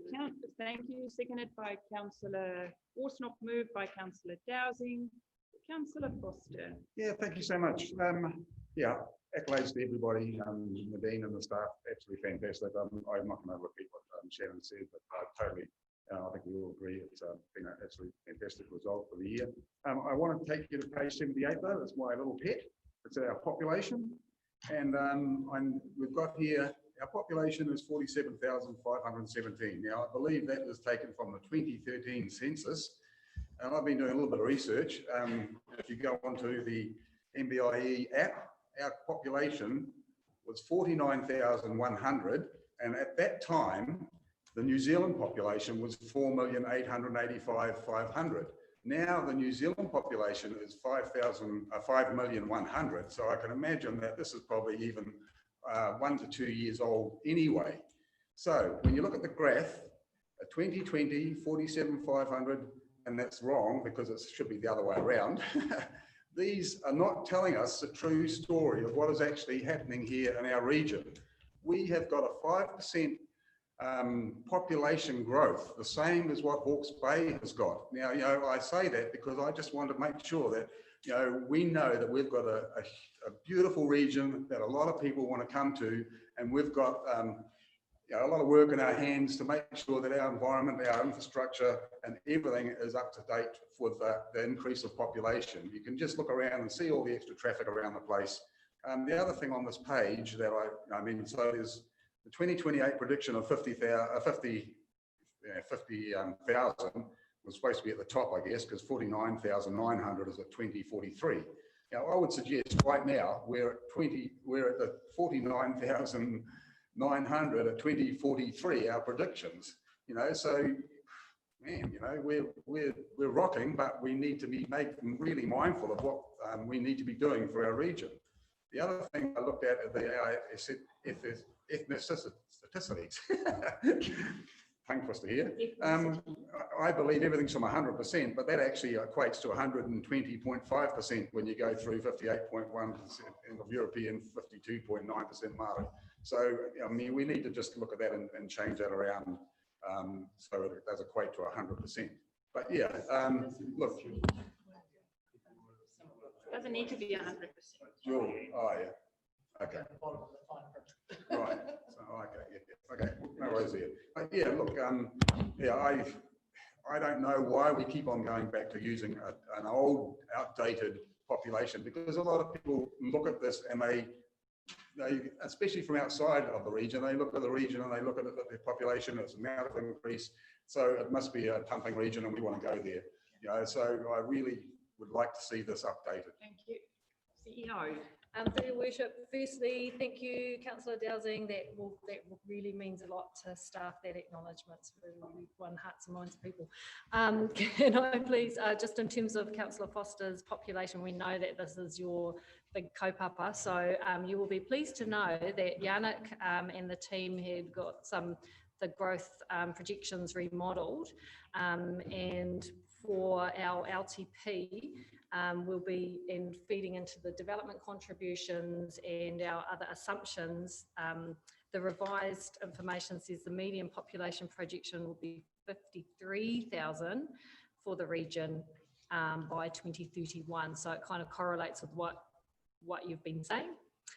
So that will be better reflected in our planning and growth assumptions. Thank you. Thanks a lot for that. If there are no more, yes. I want to congratulate you as well, predominantly because I have so few comments.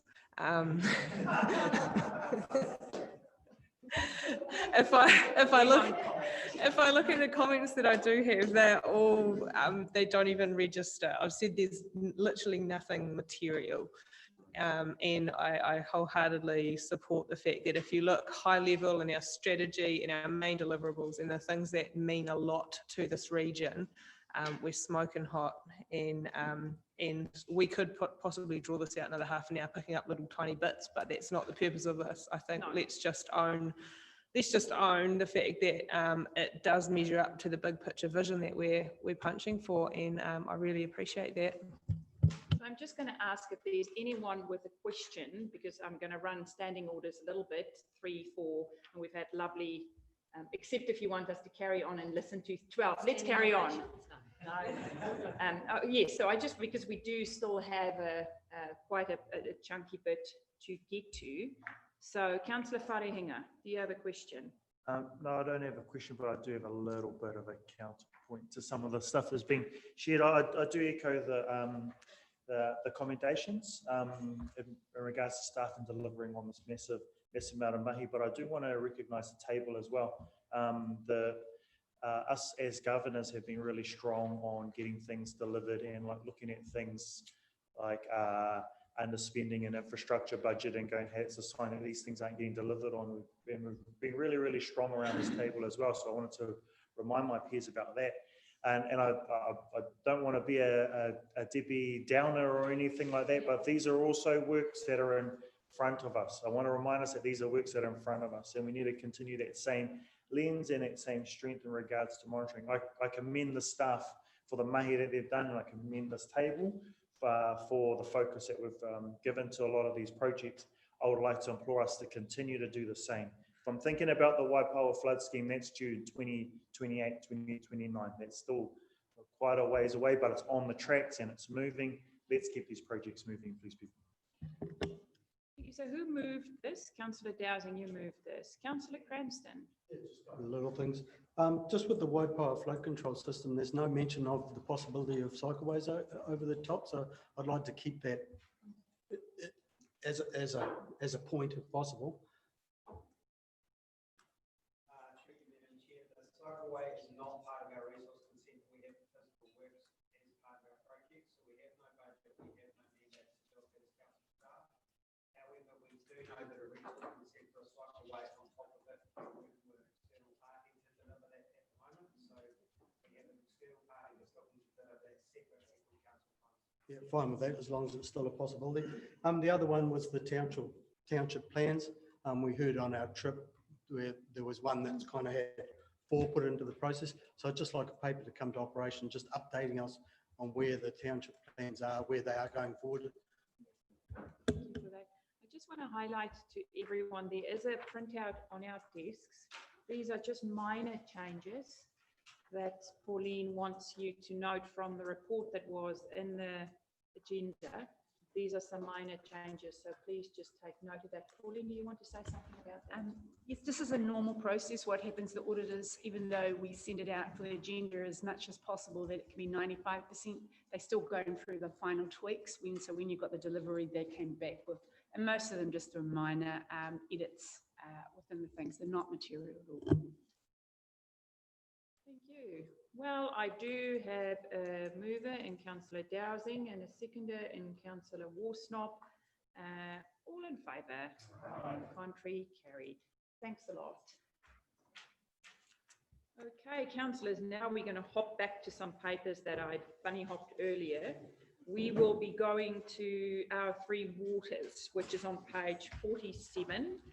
And for those councillors that attended that 3-4 hour workshop, you would be well aware of the stuff in this paper and the very tight time frames and us still talking to our neighbours and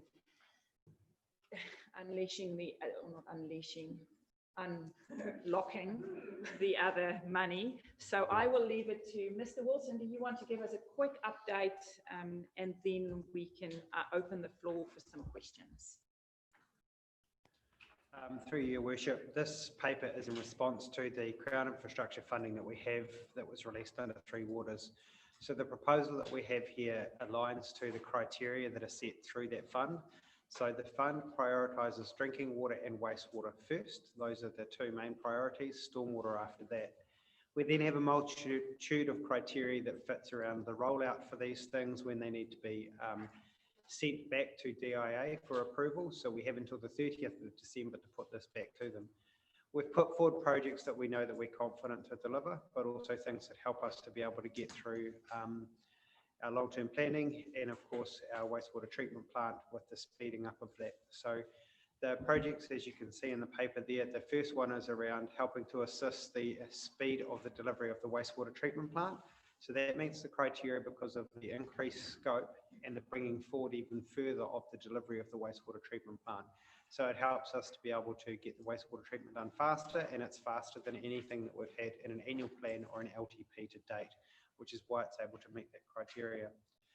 The second part of it is around putting funding aside for us to be able to work through the implications and the different iterations or visions of what it will be regarding the Three Waters proposal.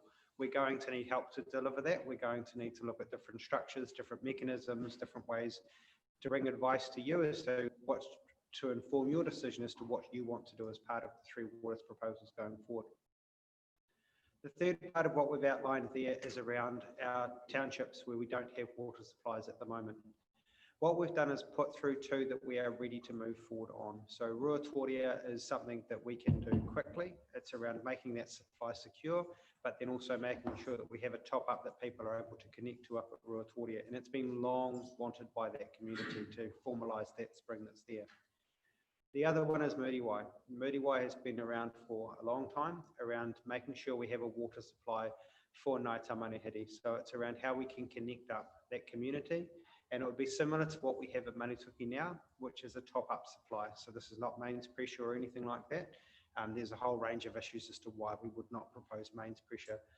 First one being is around those houses don't have mains pressure piping in most of them.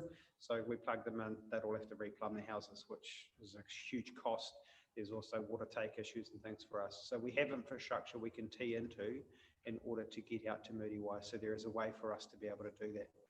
The remaining funding will be looking at the options for the local communities that we have across the coast, and not just the coast, very out to the west as well. So it's across the whole Rohe. So we need to use the remainder of that to identify what are the upgrades that would be needed for those communities in order for them to be able to have water supply in each of those communities. So that's the quick outline of the paper for how we have now. Happy to have questions. Thank you. I have Councillor Robinson, then Councillor Cranston. Thank you. Thanks. So David, when I read paragraph 19, third bullet point, 3.29 million to investigate options and implementation of improvement, we should have just spoken to that, because I thought that bullet point was a little bit nebulous. So you absolutely telling us today that within that money set aside, we are going to supply water to Muriwai as you've described, and we are actually going to sort the Ruatoria supply issue, and then the balance will be applied towards investigating options for safe water. So through you, Madam Chair, we have priced the options for Ruatoria, and it's not an expensive upgrade that we're talking there. We also have figures that we've done for Muriwai, and it's well within the budgets that we have within that three. We have a contingency, up or down. We know it's going to be up. We also have two options that we want to finalise for Muriwai, but we believe we have the budget within that three to then also be able to look at the rest of the communities too. It's investigation, not to do the physical works for the rest. So. Councillor Cranston and then Councillor Wharehinga. Yeah, thanks for that. My understanding is we're up and ready to go with 5.52 million, and paragraph 9 states that it is possible that this amount will be doubled to 11.04 million if agreement between regional chief executives is reached. So there's still hoops to go through with that second tranche, and there's still unsure whether we'll get it or how we'll get it or what conditions it will come with. But our recommendation is for the whole amount. So I was just concerned that we're getting into a place where we're recommending a whole amount that we don't have, whereas, you know, quite happy to see anything happen with the 5.52 million. So what's your understanding of where we might get to by getting the whole amount? Through your worship, the delivery plan is due with DIA for us to discuss with them for the amounts that we have. So the 11.04 is what's been signalled that we're able to unlock should we get the regional agreement that should be our prioritisation. We have to show what that prioritisation is before we can get the agreement on it. So it's kind of chicken and egg. We have to show what we would do with all of it for DIA and for our partners in either region to see what we're going to spend. So we've put up, this is what we will spend it on because these are regional priorities for Tairāwhiti, and that's what we'll be showing to DIA, that we need the money here and that we have legitimate projects ready to roll on this. Councillor Cranston, we are in active I am in active communication with the Mayor of the Hawke's Bay Regional Council and the other mayors, and we will be having a meeting with our CEOs Tuesday at 4:30 to work around how that allocation will be placed. But from the workshops and the discussions we have had with DIA before, is that once we have had those discussions and reached out, that it would be probably be coming our way, because we can show that we reached out but have different plans on this side and on that side, but we need to actively reach out to them, which we've done. But the assurance we have received that it is a mere old chat and showing what you've discussed with our CEOs, and then they will make that recommendation. Yeah. Yeah, so following that discussion, a letter needs to go to the minister by the 30th of September, which will be the following day, where the regions are recommending what they're going to do by way of allocation or any joint work programs. And then the minister will, along with the plans, and then the minister will issue funding allocation decisions. Just wondering whether the recommendation does need to be conditional on receipt of the total amount. We could just change that wording if it makes it, would it change anything? Yep, so we'll just add the word subject to, thank you, Councillor Cranston. I can't read anymore. Mr. Wharehinga and then Councillor Worsnop, even with my glasses. Thank you very much, Your Worship.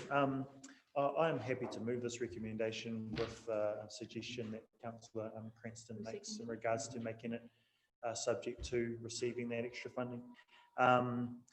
These are right up the alleyway in regards to two things that that I'm really passionate about, which is getting more money for our wastewater treatment plant and also supplying water to our rural areas. The report is correct in regards to paragraph, I think it's 29, around Manuhiri and the fact that our water supply comes from out there, out that whenua, and it bypasses Muriwa and then comes to Te. I think that this is entirely the appropriate first step for us to do, because 29 doesn't say we stop here at top up. 29 says it takes it one step further, that kind of thing. And I think that that's where we need to be looking at again into the future. Similarly to how I'd said about a heavy vehicle traffic route, that's not the stop point, and similarly this isn't the stop point. We could potentially do more and more aspirationally. So I fully support this with the addition that Councillor Cranston suggests around making it subject to receiving the rest of the funding after this MOU is signed. Kia ora. Thank you. Okay, Councillor Burdett, thank you. Madam Chair, can I firstly compliment David and his staff? This is a very good initiative. You all know I've long advocated for the Ruatoria Spring, that it is a council asset, I need to remind everyone, and that it needed money spent on it, just general maintenance. But all that aside, well done, David. I hope everything is successful in this area. Yep. You and I are not always on the same planet, but never mind, you've done well this time around. Anyway, do you want to make a quick comment? Yeah, I'm also stoked on behalf of Muriwai to see them in there. I did share Councillor Robinson's concerns around the fact that it was so high level, and that this is not a proposed bylaw, this is actually spending money. So I would have liked to have seen something that gives us confidence that when we're promising people that we're going to deliver something, that we know that it is going to be delivered and that we're not going to overpromise and under-deliver. And I took particular issue with a paragraph under the purpose where it says there will be future additional funding provided to council as a 3 water reform program rolls out, which predetermines that the reform is a foregone conclusion. And we have not talked to our community about that.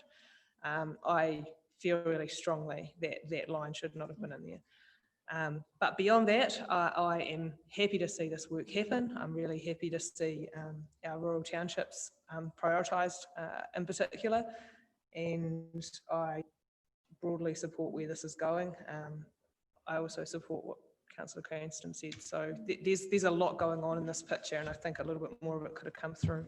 Cheers. And I think we all share what you raised, the concern at the very, very tight timeframes that were put in front of us. So thank you to staff for shuffling around to try and get, because, you know, a month here, a month there, there's no time to do proper deep dive. So I do want to acknowledge that you did the best you could. Last comment, someone put their hands up. Councillor Dowsing, right of reply.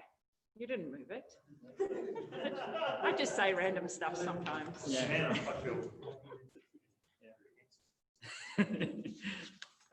Thank you very much. I wanted to gauge interest from council whether there could be another inclusion in this, which is, I see that there's investigation work in other areas, and I think the Tikaraka wastewater treatment plant upgrade or treatment needs some prioritisation. It has been on our books and indicated by Tangata Whenua as a priority for them.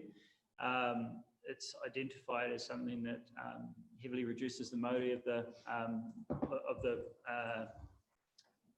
river adjacent, and if it is if we are able to allocate some of the 7.5 towards the wastewater treatment plant into an investigation piece for that to accelerate the project, then I'd ask that the mover accept that as part of the project. But it's up to council whether they gauge that as something that should be prioritised and pushed into this funding. As I say, it is only for the investigation piece to get the project to a shovel-ready stage. Thank you, Councillor Dowsing. Mr. Wilson. Through you, Madam Chair, we have a funding stream in our BAU budgets for the Tikaraka wastewater plant options that we're looking into. So we've engaged with the Kiwa Group to look at what are the appropriate options for Tikaraka now. So that has budget and that work is underway with them. We have also just completed maintenance works on Tikaraka to give us the time while we look at what those different options are. So we have a BAU work stream that's looking into the replacement for Tikaraka for when that resource consent finishes, but we also know that Mahaki are very much pushing for that to happen far sooner. Thank you for that. If it's already in pipeline, then I'm happy that we don't need to include it in this stage.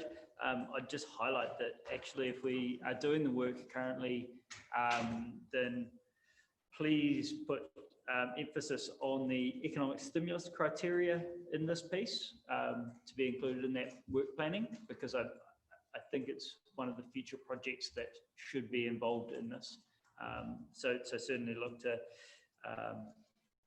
incorporate that. Thank you. Thank you, Councillor Dowsing. I have a mover in Councillor Wharehinga, a seconder in Councillor Burdett. If there are no more questions, all in favour, contrary, carried.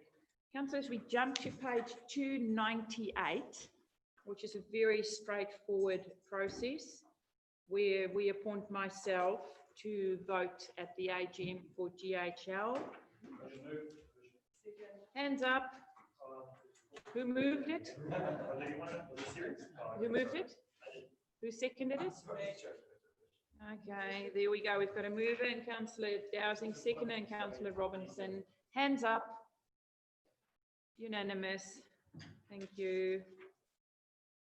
Okay, next report is the Chief Executive. Just get to that, page 327. Thank you for that, Nadine. Do you want to say something first and then we open the floor, or? No, just through your worship, take it as read and note that I don't choose the photos that go yeah, if you note the one on page 336.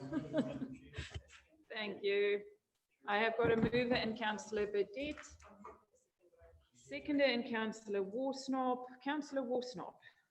So my question was just around the Wainaki Restoration Project, and it sort of relates to the annual report, in that I see that we are classifying pest control in that project as fitting under our biosecurity heading. And my question is, why are we not ring fencing that project? Because it's entirely a council project. It's not every Tom, Dick and Harry who pays the rates for pest control benefiting from it. Page 345, Wainaki Restoration Project. So just, my question is, are we taking out of just the general pool of rating funds for biosecurity, pest control and whatnot, or is this part of the specific discrete project funding? So through your worship, this is part of the project funding. There was a decision made probably around 2018, is it, Pauline?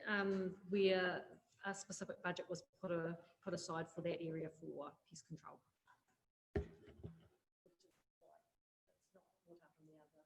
But it is referenced numerous times in the annual report under so our performance is great because we've undertaken X, Y, more pest control, but actually it's happening in our own project. So I just wanted clarification on that.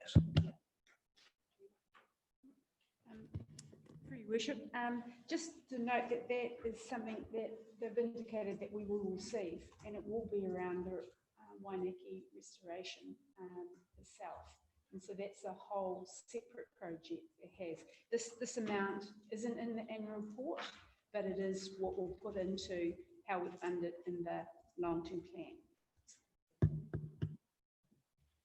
Any more questions, Councillor Foster? Yeah, I've just got a question. It's probably not, it's kind of related to this, but it's all part of it.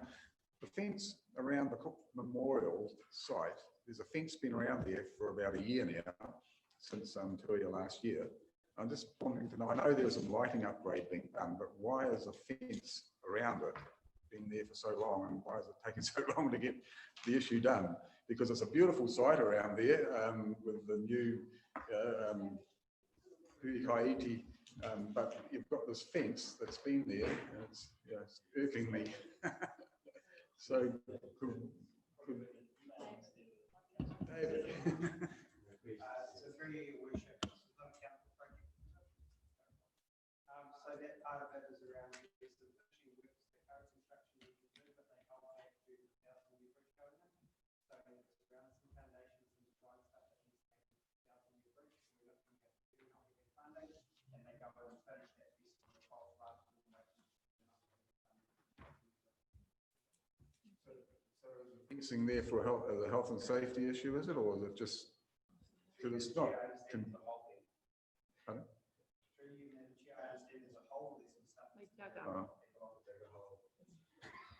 Thank you. Any more questions? Thank you, Councillor Cranston. Yeah, thanks for that. The redeployment package, obviously seeing some good success in that. I assume that we do have to report back to the distributors of that fund. I'd just like part of our reporting back to be an indication of our gratitude for that from the ministers such as Shane Jones, Phil Twyford and Willie Jackson. I mean, they took that up really quickly, and I think it's important that we indicate gratitude at this stage. Thanks for that. Okay, any more questions around our CEO's report? If not, I have a mover and a seconder, Coral. I have. Councillor Bedette and Councillor Worsnop, all in favour, contrary, carried.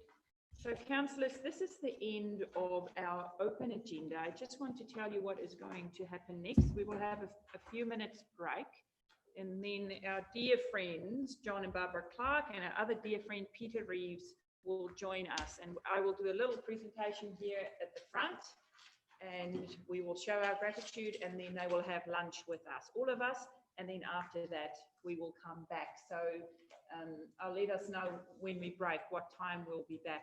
But for now, have a little break. Put your lippy on, and then they'll join us at 11:45.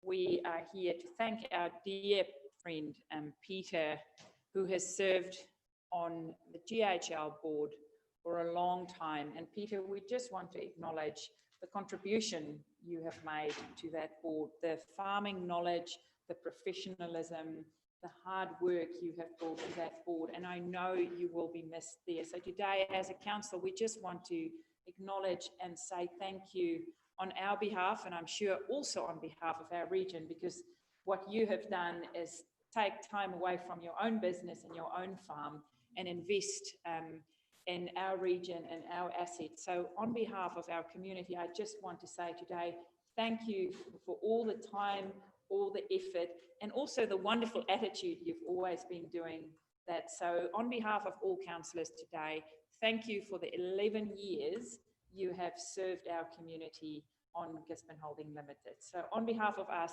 we want to give you this certificate. Peter Reeves, thank you for your service to Gisborne Holding Limited and to our council, from myself and from all councillors.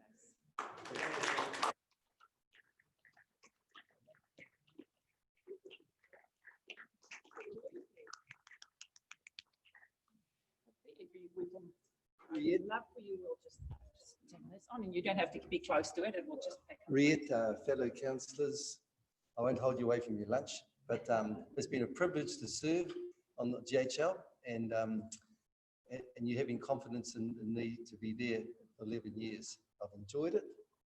They change a policy, and it's life, things change. They've run more than once actually just to have a catch up to see about different things, because historically there is knowledge there that doesn't go into the computer and that you actually carry with you. But when I came aboard, they wanted farming knowledge and experience, and they chose me at the time, and we came in with a debt of $2 million and had to pay the council $1 million. It was flat rate. So in 4 years, we actually had retired that $2 million. We paid the $1 million to the council dividend, and we put in that first year of capital fertiliser of 1.3. So we pulled out all stops, and how we did that was change farming policy, going from massive stock units is sold out the farm gate to store to finish all our own. And some of the advantages of finishing our own is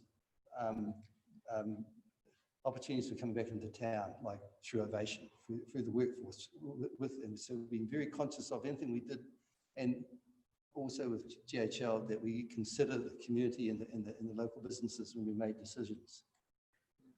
So, yeah, I believe I've left Gisborne Holdings and particularly Tawhipare Farms in good hands. We've actually invested in some real capital infrastructure up the farms there, namely the water reticulation system, up the genetics there to get better classes of stock out the front gate. So I've enjoyed it, and I've enjoyed the people I've worked with. I thank them in their absence. Yeah. But thank you very much for having confidence in me. And look, I'm in the community, and I'm here. Our family's been here 7 generations, and we love it. Yeah. Thank you very much. Thanks a lot.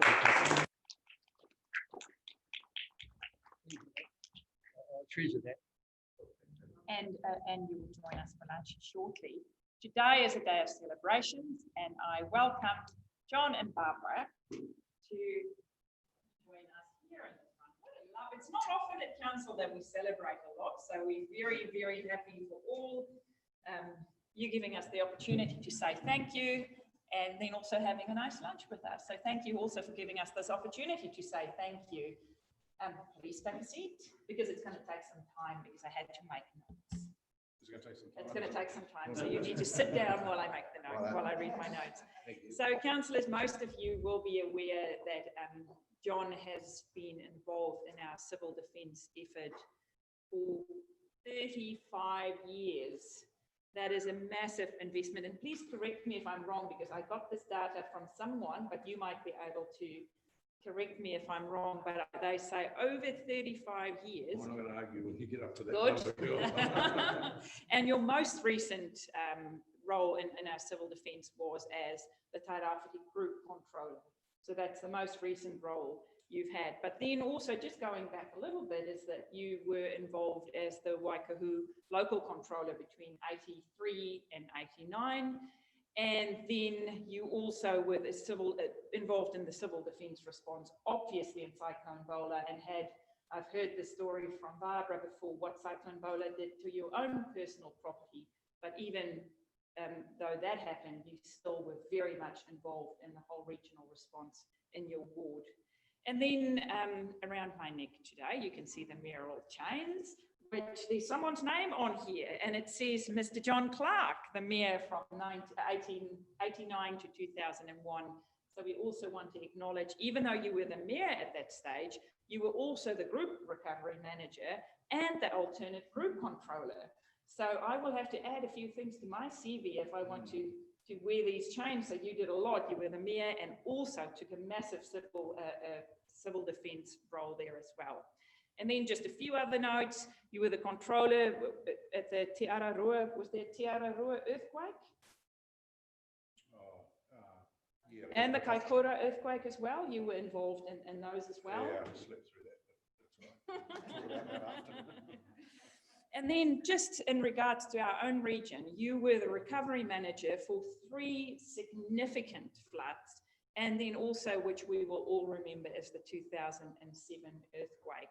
So today, what we want to say to you and to Barbara, because you cannot do this if you do not have someone who's got your back and who is supporting you. So today, John, we want to, from the bottom of our hearts, say thank you for the massive investment that you've made into our region. Thank you for the investment you are still making into our region. I know that you are still actively involved in other areas, and we just want today say to you, thank you so much for putting all that energy into our organisation, but also our region. And Barbara, I want to say thank you to you. I know that you have spent a lot of time supporting John that then enable him to do this. So on behalf of us at Council today, thanks a lot for everything you have done for our region, but also thank you for everything that both of you keep on doing for our region. We are really appreciative, and we feel honoured that you are joining us today, and you give us that opportunity to say thank you. So on behalf of us, thank you for your sterling service to civil defence, emergency and management.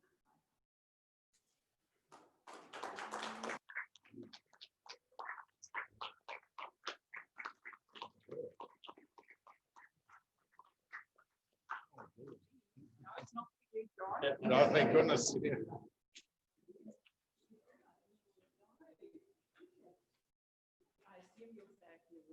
You assume that. I assume that. Yeah.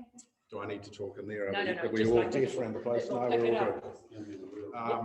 good. So, Your Worship, Riette and councillors, and firstly, Peter, congratulations on 11 years. That was great to sit down the back for the end of that. So sterling service, well done. So look, thank you for the opportunity to come along, and thank you for the acknowledgement for both of us. I know that the one on my right treasures flowers, so they'll be put in an appropriate place when we get home. So thanks for that. I'm not going to argue with the story because there might be some detail around that that's different, but give or take, it's pretty much where it should be. So look, just I think Nadine is still down there. I had signalled to Wiremu for some time that I needed to exit stage right, that I felt the time was appropriate. Nadine did prevail upon me to stay for a couple of months. That was the beginning of 2019. When we got to November, December of last year, I said to Wiremu, somebody's going to have to make a call on this, and it's going to be me. So he duly went through the process. I think I agreed to stay until he got someone trained up. And we did spend a bit of time with Wiremu, half a dozen or so people, doing little training sessions on a Friday every month and getting people up to speed. So when I said to him, you need to write the report, he was happy and I was even more happy. And so I think officially I finished at the end of February, and bugger me, March was a national emergency and a pandemic and all that sort of stuff. I'd have probably been discounted out of coming in here because of the age thing, you know. We were sort of quite vulnerable, supposed to be. But no, I watched from afar, and I guess, you know, in terms of all those emergencies that you talk about, relative to other ones around New Zealand, they pale to insignificance. So, you know, Kaikoura and Christchurch and Manawatu floods, Edgecombe, and some of those bigger ones were indeed a challenge for those that were in charge there. And I guess throughout those years, I've worked with and met and continue to stay in contact with a whole lot of interesting people in emergency management around the country and office. The director was the local liaison person for the East Coast in a much earlier life. Sarah Norman, she's now Sarah Stewart Black. We knew her as Norm, and I think she's still on my phone as Norm. She's still as Norm. I can still text her and ring her, as I did a couple of times through level 4, not worrying about here, but because of some of the other issues we had in grape growers around the country, wine growers that needed sorting and needed a bit of sort of input, so you go to the top. And she's great in that space. So have certainly appreciated the opportunity to be part of it, the teams I've worked with, the support I've had from within the council and others out there in the field, because it might be here, but there's a network of community people out there who are as critical to the job as the ones that sit in here. In fact, in many respects, more critical. I think the thing that's probably changed dramatically over that period of time is communications, and particularly things like Facebook and the likes that are a controller's nightmare, because you're getting information before the people on the ground can give it to you. So you're not too sure what's credible and what's not.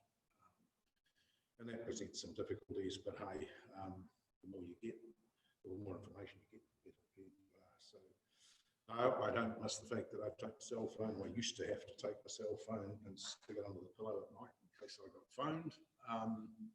And then in Kaikoura, I didn't take it. I seem to remember getting up at 5 to go spraying, looked at it and thought, I wonder what Louise has been ringing me for. So I better turn the radio on, so I turned it on, well, hell, now I know what she's been ringing me for. But we were okay, so that was all good. So thanks for the acknowledgement. I know we tried to do this since about February or March or whatever, but I certainly appreciate being asked to come in and for the acknowledgement. So well done, and good luck to those that follow along behind. Thank you. Well, thanks a lot.